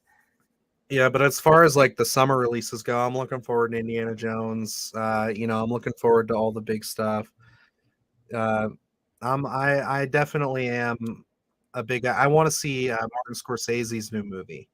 Yes. I finally saw the trailer, Killers of the Flower Moon. Yeah, that looks great. Oppenheimer is another big one this year I want to see. All right, and this is for makeup effects. This award. 1 second, guys. Yes. Hey, I knew that was coming. Terrifier 2, Damien Leone. All right. There he is. There's the man himself. Gary hits us with, "I'm the same way. I love I'm a movie geek, but horror is my main slice. Yeah, I would say that's how we're both are. Like we're big cinema lovers, but definitely horror is one of those things where it's just like this is our mainstay. Guardians 3. Yeah, it's we can't say anything because Luke has not seen it, but yeah, it's a tearjerker. It'll get you. Oh man. Closest like is the Joker and Joaquin Phoenix. Yeah, no, I like the Joker a lot. You liked it too, didn't you? Oh, I love the Joker. Yeah, the Joker was really well done. I'm Really real well curious done. to see how the Great sequel performances, great writing. I need to get me a Terrifier 2 shirt. Gosh. I do too. I want that Miles County shirt I was looking at last week. Oh yeah. And horror is my favorite too, but definitely just a big movie guy in general. Yeah, I mean, I think we're all in agreement there. Just we're film fans, but horror is definitely where it sits with me. I think if we can ever do this full time, we've talked about it, where we would love to just do casually bring back by admission and just kind of talk about general films that we like, just the ones we really want to talk about. Like we cover horror like down to everything that we can, so like we're always trying to get up on all the new releases, all the hot news, everything like that on this channel. But like if we could just casually just have another channel where we could just throw up a review of whatever's new that really struck us, like say we want to talk Killers of the Flower Moon, and or even for me it'd probably be like Indiana Jones or something, like just talk about it. I'd love to do that again. It'll be part of the expansion eventually. Eventually, yeah. New Terrifier 2 would grab it. Absolutely. Again, that's one of those things where it's kind of like an upset. I feel like if anything Terrifier 2 is nominated for, it doesn't win, I feel like a lot of people in the community would be upset. Yeah, I think we would be too. I'm definitely a huge John Hughes fan. I love his films. Oh yeah, John Hughes has some fucking classics. There was one, oh my god, so much great storytelling in his films. I rewatched, it was Planes, Trains, and Automobiles. I rewatched that around Thanksgiving at my dad's house this year a little bit, and it was like one of the more emotional scenes in that movie, and I'm just like, god damn, I need to rewatch this movie as a whole. Like it's one of those things where it's like I always think about the funny parts of that, like when they're driving down the road and the people are like, you're in the wrong lane and he's doing your boozing thing. Yeah. But like that movie's got some fucking heart. But and that's what, like, that's almost every John Hughes movie, where it's like you think about the funny parts and you overlook like a lot of the emotional storytelling, but then when you watch it, you remember it, and it's like, oh, that's why all these films are so great. Mm-hmm. Looks like we have best streaming release coming up. We both had Prey on this one, but there's a lot of good ones in here. Prey. Yes. A lot of love Lots tonight. of love for Prey. That's what I'm happy to see, man. I'm so happy to see that. Hell yeah. Dan Trachtenberg, baby. There he is. He's got a Weyland-Yutani hat on. Luke, what the fuck you think that means? Oh, man. Are we getting Alien versus Predator?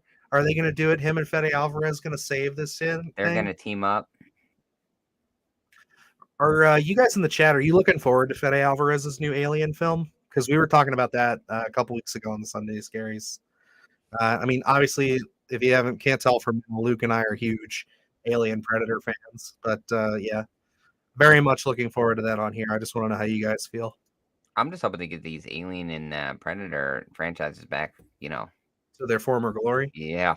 Predator's already on its way, baby. Yeah. I mean, we already got one win after a long layover.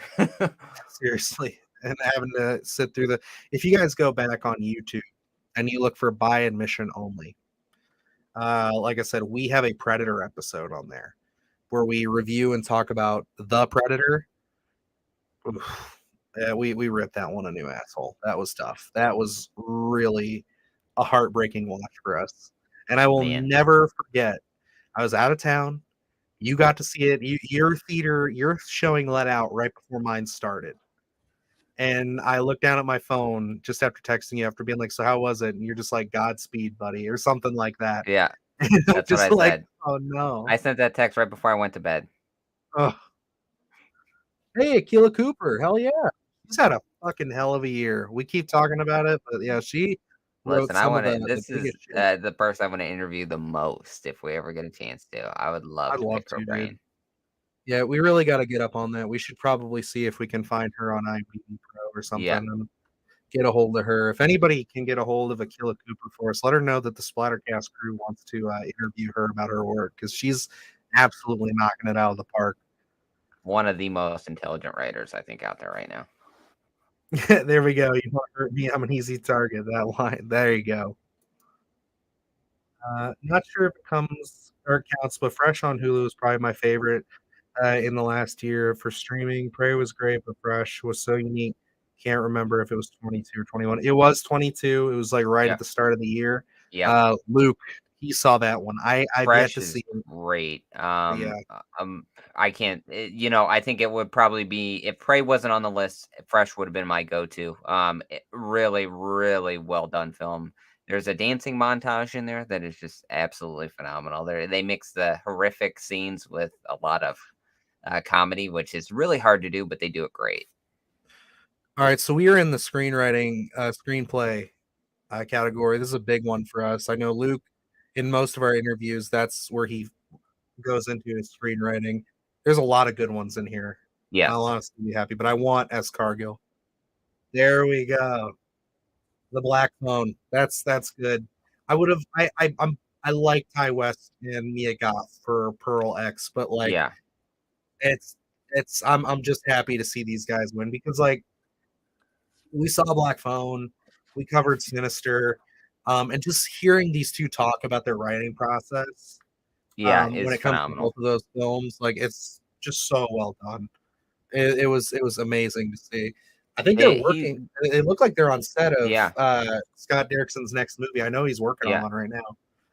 They have Jeff Goldsmith has a podcast, and he interviews both these guys about the writing process. Which you haven't listened to it, absolutely phenomenal. And then if you haven't read the source material of the Black Phone, I would Yeah, highly recommend it just to see the tweaks in their kind of twist and personality that they put on that film themselves. That's why I was like a lot of great screenwriters in this, but they really did something different. yeah, man. Joe Hill, his story is pretty great. Um, I was actually just talking about that with Evan on his charity stream the other day. We were talking about that because he listened to Reddit, one of the two, because he's doing a video on the Black Phone, Mm, which comes out here shortly. But yeah, no, it's some good shit. Like we were talking a little bit about it, how just different it is from the film itself. But I think both are great. They're both very different tones in the sense yeah. of the way they portray the villain, Yeah, well, it's like, and they and both that's where work. it's like taking that source material, and making it verbatim for film. There's no reason for it, but to take bullet points from the original source material and expand upon it, and make your own unique film, which is what they did. I think that's its own merit. Where it's like they really did something great. Oh yeah. We're getting a clip from the Boogeyman right now, but we'll answer some of these in here. Keep you guys going. Anyway, is Sigourney Weaver returning? Probably not. I think we read an article. I mean, anything can happen, but yeah, she was pretty set that I think she's done with the alien films. But hey, money You never know. talks. Yep, maybe we'll get her back one more time. And then I was hoping Ty West, but at least I got a good one though. Yeah, I mean, yeah, I think that they're gonna get one. I think they'll get one here shortly. Let's see. So many good options to go with there. I wish Menu got more love. Yeah, it's one of my we loved the Menu as Menu's well. great. Yeah, it's that was a pretty stacked category. Like all in all, that I like even just going back over the nominees there, that was yeah, that I'm just gonna pull it up real quick and take a look because again, so we're talking about yeah, we had the Black Phone, Barbarian, Mia Goth Ty West for Pearl, Jordan Peele for Nope, yeah, and then the Menu. I would have really again, no hate on Nope. I loved it, but like that's the only one on there that I would have been a little bit like, oh, why? I don't know. Yeah, If that would have won, because the rest of these are just so damn unique and so damn cool. And Nope is unique. It's just I don't know. It's just such a stacked fucking category, dude. Yeah. And it's like The Menu as well as like Bones and All, where like two films were such a stellar year for horror because it's like, Bones and horror All was really good. Horror's been so pushed aside, upon decades is, usually the norm. But it's like those two films have really shown the kind of melding horror with a real story is really showing how far horror has come and how more respected it is becoming anyway. I mean, I think still have a long way to go, but. All right, we got Menu was fantastic art. Love seeing Ralph Fiennes as a villain again. Oh, dude, yeah, Ralph Fiennes. That is again one of those performances that easily could have wound up in best Red leading Dragon performance up here. Yeah, Red Dragon. I mean, even just his turn as Voldemort in the Harry Potter movies, like he does everything. Like from serious dramatic, Schindler's List is the one that really sticks with me. What a fucking villain! Like holy hell. Good gosh. Like when he's up there sniping those people, like Jesus Christ. With everyone. Yeah. And I love Anya Taylor-Joy. Oh yeah, her and Mia Goth are like seriously the absolute modern scream queens, in my opinion. Like Lauren Lavera, like she just started this year, but she could get there. She's just got to keep climbing. I think she's got to have a couple of good follow-ups and she'll be up there with them. But those two are so consistent in their performances. And then B comes out with, can someone give me a list of winners, please? So I'm not going to be able to write it out, but I can let you know off the top of my head what has won so far. So for best limited release movie, we had Terrifier 2. Best first feature was Watcher. Then we had best streaming was for Prey. And then we had Speak No Evil for international film, Stranger Things for best series, Pennywise for documentary. And then we got to skip a couple. We had Madeline McGraw for supporting performance. We had did we do cinematography yet? Cinematography, yes, we did cinematography. That was Nope, wasn't it? It was Nope. Yeah, that was the one that we were surprised by. Yep. And then we had obviously best screenplay was Robert Cargill for Black Phone. Then we had John Carpenter, Cody Carpenter for best score. Best makeup effects was Damien Leone. Costume design went to Prey. And then we had best creature effects went to Prey as well. And then 101 Scariest Films won for best miniseries. Best short was Close Your Eyes. And then Amityville Christmas was the other one there. So that's everything we can get you there. And we just have another category coming.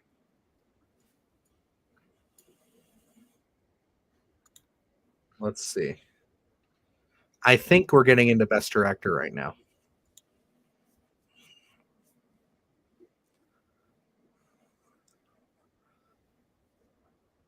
I'm just listening real quick to figure out what this is. Oh, this is lead performance. Okay. Oh. All right. So, yeah. I think we all can say now, some people might think I'm going to go Mia Goth Pearl. Does anybody disagree? Does anybody think that it should be Jenna Ortega or Mark Rylance? Oh, no. I'm sorry. I'm looking in the wrong one. We have Daniel Kaluuya, Amber Midthunder, Micah Monroe, Keke Palmer, Josh Rubin, Taylor Russell.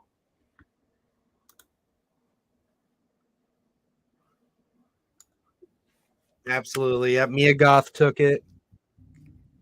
I was hoping she'd show up. I think they're shooting Maxine. Love it. Love Anya Taylor-Joy last night in Soho. Yeah, that's still one I got to get around to seeing. Dylan, we gotta talk about that one, sir. I know. I'm disappointing it's you a and Carrie left and tremendous right. Movie. Anya Taylor-Joy is really getting up there. Her performance in The Witch really made me a fan. She's phenomenal. Glad she's popping up in a lot of movies now. Oh yeah, have you seen the Northman art? She's wonderful in that. That was probably my favorite, just like movie of last year, not just horror. Ty West for director. Well, I'm hoping that's one I would like. I'm going Krager when it comes to that for Barbarian, but I'd be happy with Ty West. Those movies do need to get some love at this point. Yeah, Goth, yep, hands down. Oh yeah, in Pearl, that ending dialogue, that scene with her is insane. Mia, yep, she deserved it. I agree. I can't agree more. Yeah, that's what I was thinking too, Carrie. She's filming Maxine at the moment. Yeah, she really stood out in that film. Like you guys are absolutely correct. Like that final dialogue that she had. Yeah, I mean she's definitely hands down one of the best. That's what I see. It looks gorgeous, and I love Edgar Wright. And I don't know why I've dragged my feet on that one for so long. Hell yeah.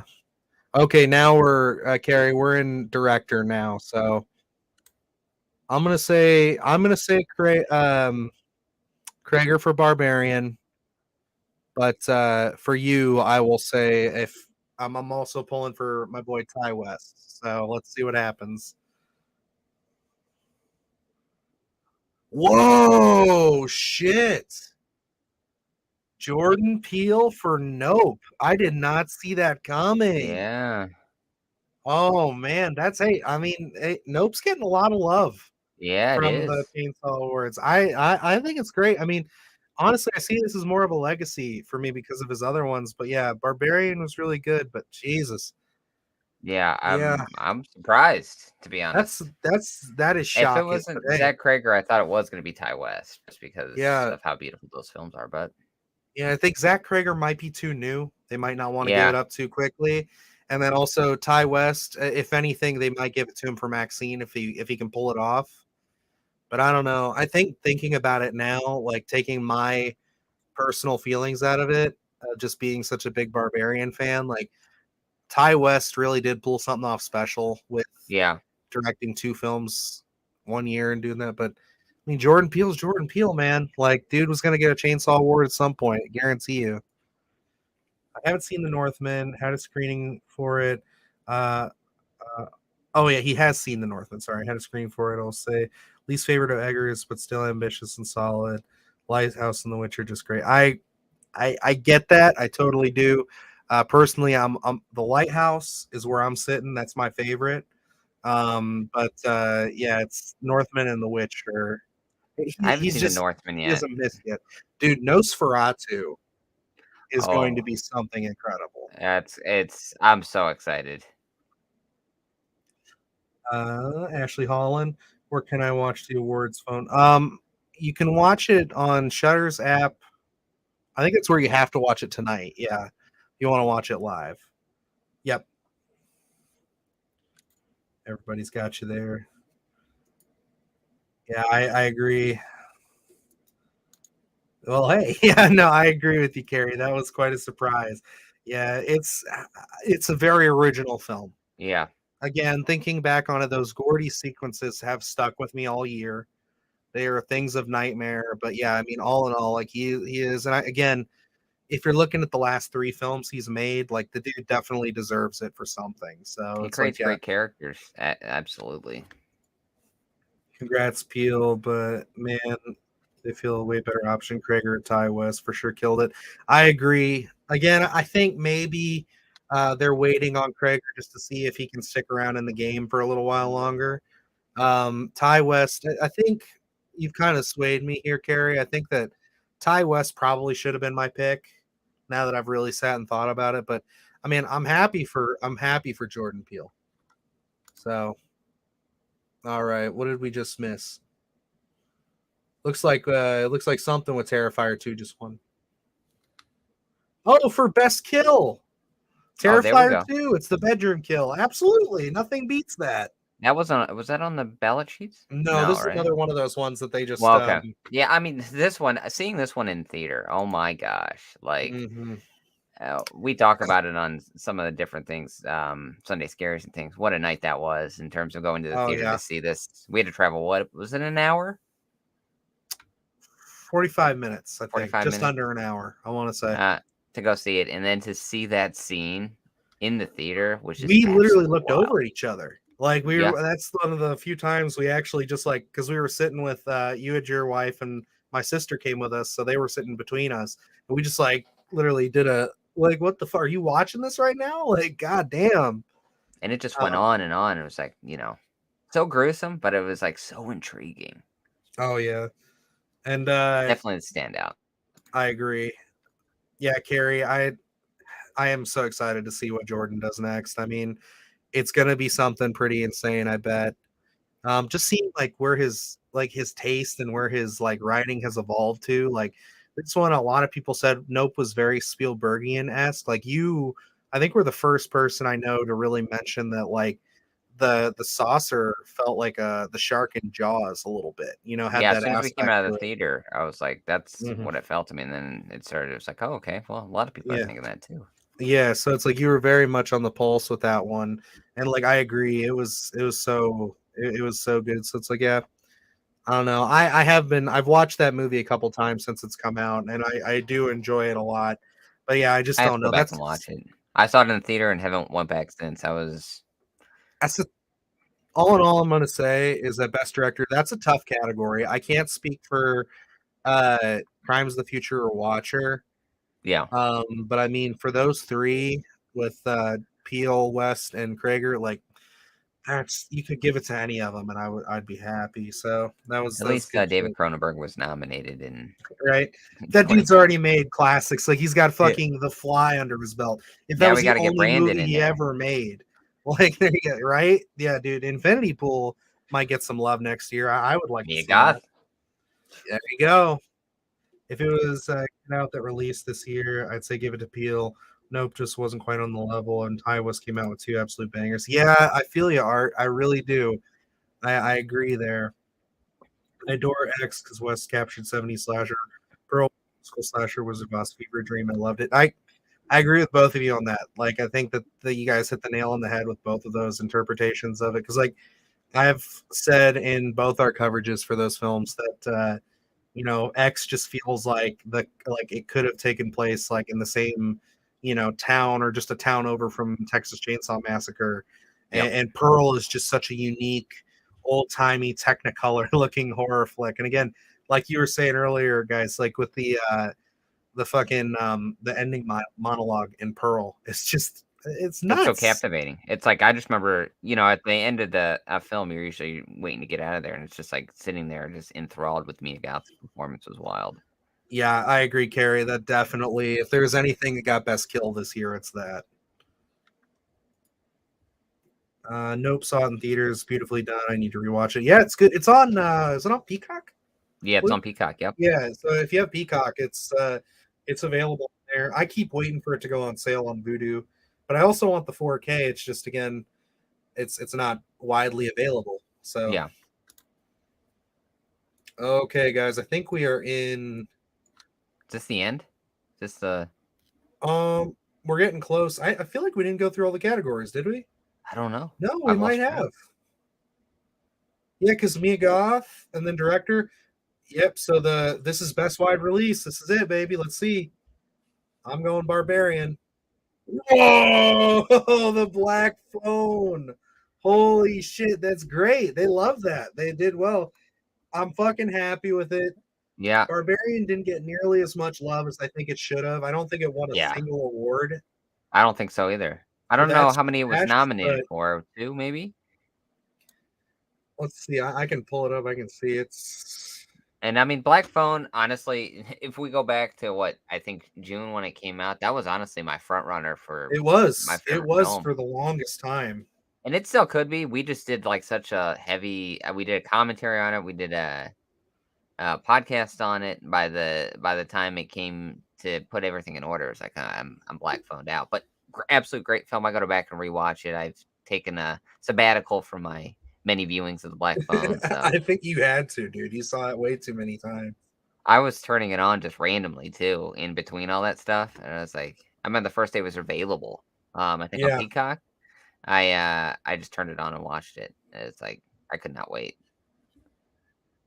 I get a text our homie.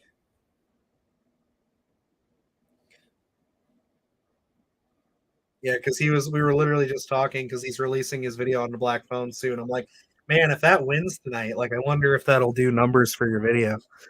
Um, yeah, no, that's a little bit shocking. I'm a little crazy. That's kind of nuts. Significantly off topic, but briefly, what do you guys think of Aster's new movie?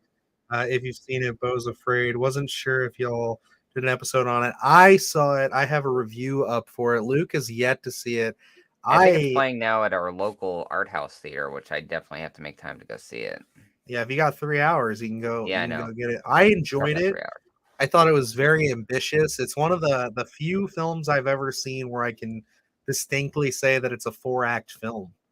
Like, and I thought that was really interestingly like put together. Do I think it needed to be 3 hours? I think there's some stuff you can cut. But really, I think my review focused because it was shortly after it had come out, so it was still on the heels of everybody being like, "Oh, this is a career killer" and everything. And in my review, I really highlight that there's no way it's a career killer, but at the same time, I just don't think we'll ever get a movie like this again, or at least it'll be a long time because they really just put so much faith in the Aster and just let him do what he was, wanted to do. It's fucking wild, dude. Like, it is, but I am excited to watch it again. But I'm not going to go to the theater to see it again. I will be picking it up when it comes out physically, and I'll be watching it again. Alrighty, Barbarian should have gotten at least one. Yeah, dude, I agree. Absolutely. Yeah, Black Phone is so good. Like, it definitely deserved it. But yeah, I feel it. Black Phone was slightly triggering for me, but I did enjoy it. I just wish there was more Ethan Hawke. No, I get that. Emotional film. I mean, It's a some of the performances. I rough mean, I think, ride. yeah, strikes a nerve. Let's see here. Spot and Carry. I love Hawk as a villain too. Definitely wish there was more of him in it. Yeah, dude, he killed it in that movie. Like, that's something we talked about pretty heavily in our podcast on it. Was just how great he was And with the on mask screen. and The way everything, oh my gosh. it The is way he really changed good. his voice, oh my gosh, so perfect. Yeah, everything they did with that too, it's just like, again, like you said, the mask and stuff was so unique. The changing of the faces and everything, like, that's all really good stuff. Beau's Afraid is insanely unique. I also love the twist ending. Definitely not a career killer. Shocked some people saying that. It's just, it's one of those things where people, I I just think that, like, they see something way too different for them, and they're just they were expecting Midsummer, they were expecting Hereditary, and that's just not what this movie is. It's totally out there, and that's what they got, and they weren't happy with that. They wanted something a little more streamlined. They got something, again, completely unique, and it is what it is. But that's the beauty of cinema, man. You got to take risks, and I feel like Beau's Afraid is going to be something that, in 10 years people are going to be like, oh, this is one of the most unique cinematic achievements ever. Like, that might be a bold statement right now, but I think that's very, very well possible. And I'm never disappointed with Ethan Hawke, to be honest. No. I mean, the Can't go dude's a wrong. legend, an absolute legend. And yeah, Black Phone sweeping. That's I wouldn't say sweeping, but doing really well. That's Well pretty deserved. surprising. Mhm. And I mean, I'm with you there, Luke. I think, like, early on in the year, when we first got out of there, that was probably my favorite too. Yeah. I was holding out hope that there'd be some competition. Again, I think I was debating between that and X at the time. And then I was holding out for Pearl. But yeah, I mean, so much good stuff. I would have liked to see more love for Ty West, at least one for Barbarian. But I mean, I'm pretty happy overall with a lot of the wins. I mean, I love to see that Prey got so much attention at this. Like, it definitely deserved it. It really, at the end of the day, that movie isn't just a good flick, but it's also, getting a franchise that's kind of been in the dirt for a while back on track. So, You got to give it love for that. And I mean, it's no secret we're huge fans of it, and there was so much anticipation for that film, and for it to knock it out of the park like they did, just with the storytelling, the visuals, and then there was so much hesitation for it to be on streaming, but it was a proving ground that the Predator franchise is still a commodity out there with talent behind it. So I think it's given it finally a positive trajectory. So I'm so glad to see some love for it tonight. Oh yeah. No, this has been a fun night, man. I'm really glad we did this. Like, I didn't know how this was gonna go, but yeah, when Luke brought it up last year about sitting down and doing this was good. And I enjoyed our conversation with you all. This was great. This was really fun. Really kept the thing moving just because it's like, we get to gush about flicks, Yeah. gush about cinema. It was hard to It's what keep we up at love. times. I know. But no, it's good, man. I enjoyed this. And we're trying to do more live stuff. We got a lot of stuff on our plate as far as just content we want to make. Yeah, I'm definitely there. Kara says enjoyed this. Thanks for guys for doing this. Of course, yeah. I mean, this was a lot of fun. It really was nothing hard on us. We just get to sit down, No. watch and Talk relay to some great people. information. Yeah, no, I mean, thank you People guys for talking to people. subscribing, both you and Art for real. Like that's great. And then the guys of you who are watching, I know we shot up to about 12 viewers there for a little bit. So like, thank you. Yeah, you guys are really great at keeping the conversation flowing. Definitely like the live stuff. Cool, great. Yeah. I mean, we're definitely I think we can make this a yearly tradition. I think we could probably sit down and do this once a year as long as they're doing it. And yeah, I'd love to get some more of our friends on here, like Alex from Beyond the Void would be a nice other person to throw in, and Evan. Absolutely. We'd all just have a nice rousing conversation, get a lot of different heads and minds. But yeah, absolutely. But yeah, no, you guys are great. Definitely want to give some love to Carrie Crave Cinema, and Art Jinx. You guys did a fantastic job of keeping the chat alive and going. Of course, got to give some love to Rye. I know that guy had to run off to bed, but it's one of those things where this was a good time. Definitely happy to have met you guys.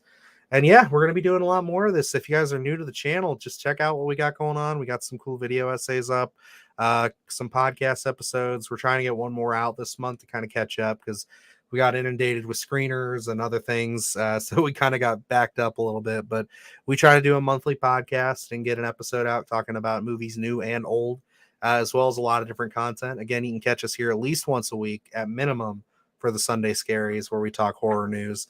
And yeah, Luke and I, we got a lot of stuff on the docket, lots of stuff always on the table. We're always chit-chatting about new ideas. Yeah, it's going to be a busy few months. We're putting together a lot of different things that we've been wanting to, I think at the end of the year last year. And then we got interviews, screeners and everything. It's just been real kind of snowball effect a little bit. So we're kind of pulling back a little bit and kind of getting out some more unique content here within hopefully over the summer. I think we have some big plans coming up, especially for that. We do Splatterthon in October and then November. So yeah, if you guys want to keep an eye on October, Splatterthon is something we did last year. We did basically had a video out every day, if not every other day, all that month long. And we got a lot of big plans for that. We also did December to Dismember, where we talked a lot of horror. We said we did Silent Night, Deadly Night, the whole series. Really rough. Lots of rough ones in there. But yeah, we got a lot of fun plans there. And yeah, definitely, keep an eye out on the channel. We're growing. Like I said, we're getting close to that 1,000 mark. I appreciate that, Carrie. Thanks for coming back. And for sure, we'll follow closely. Follow the IG, Twitter. Thank you, Art. We appreciate that. Yeah, this is a lot of fun, guys. Thank you so much. This really would not have been as fun without you guys keeping the conversation going again, like we said. So, but alrighty, I think I got to hit the hay. Got work tomorrow. Again, thank you so much. Thank you for subscribing. If you are watching, you haven't yet subscribed, please do so. If you're watching this after it's already been posted, go ahead and hit that subscribe button. Follow us on Instagram, Twitter, all that good stuff. And yeah, keep it right here. And I guess until next time, I am Dylan Newell. And I'm Luke Janesco. And remember, stay scared. Take care, guys.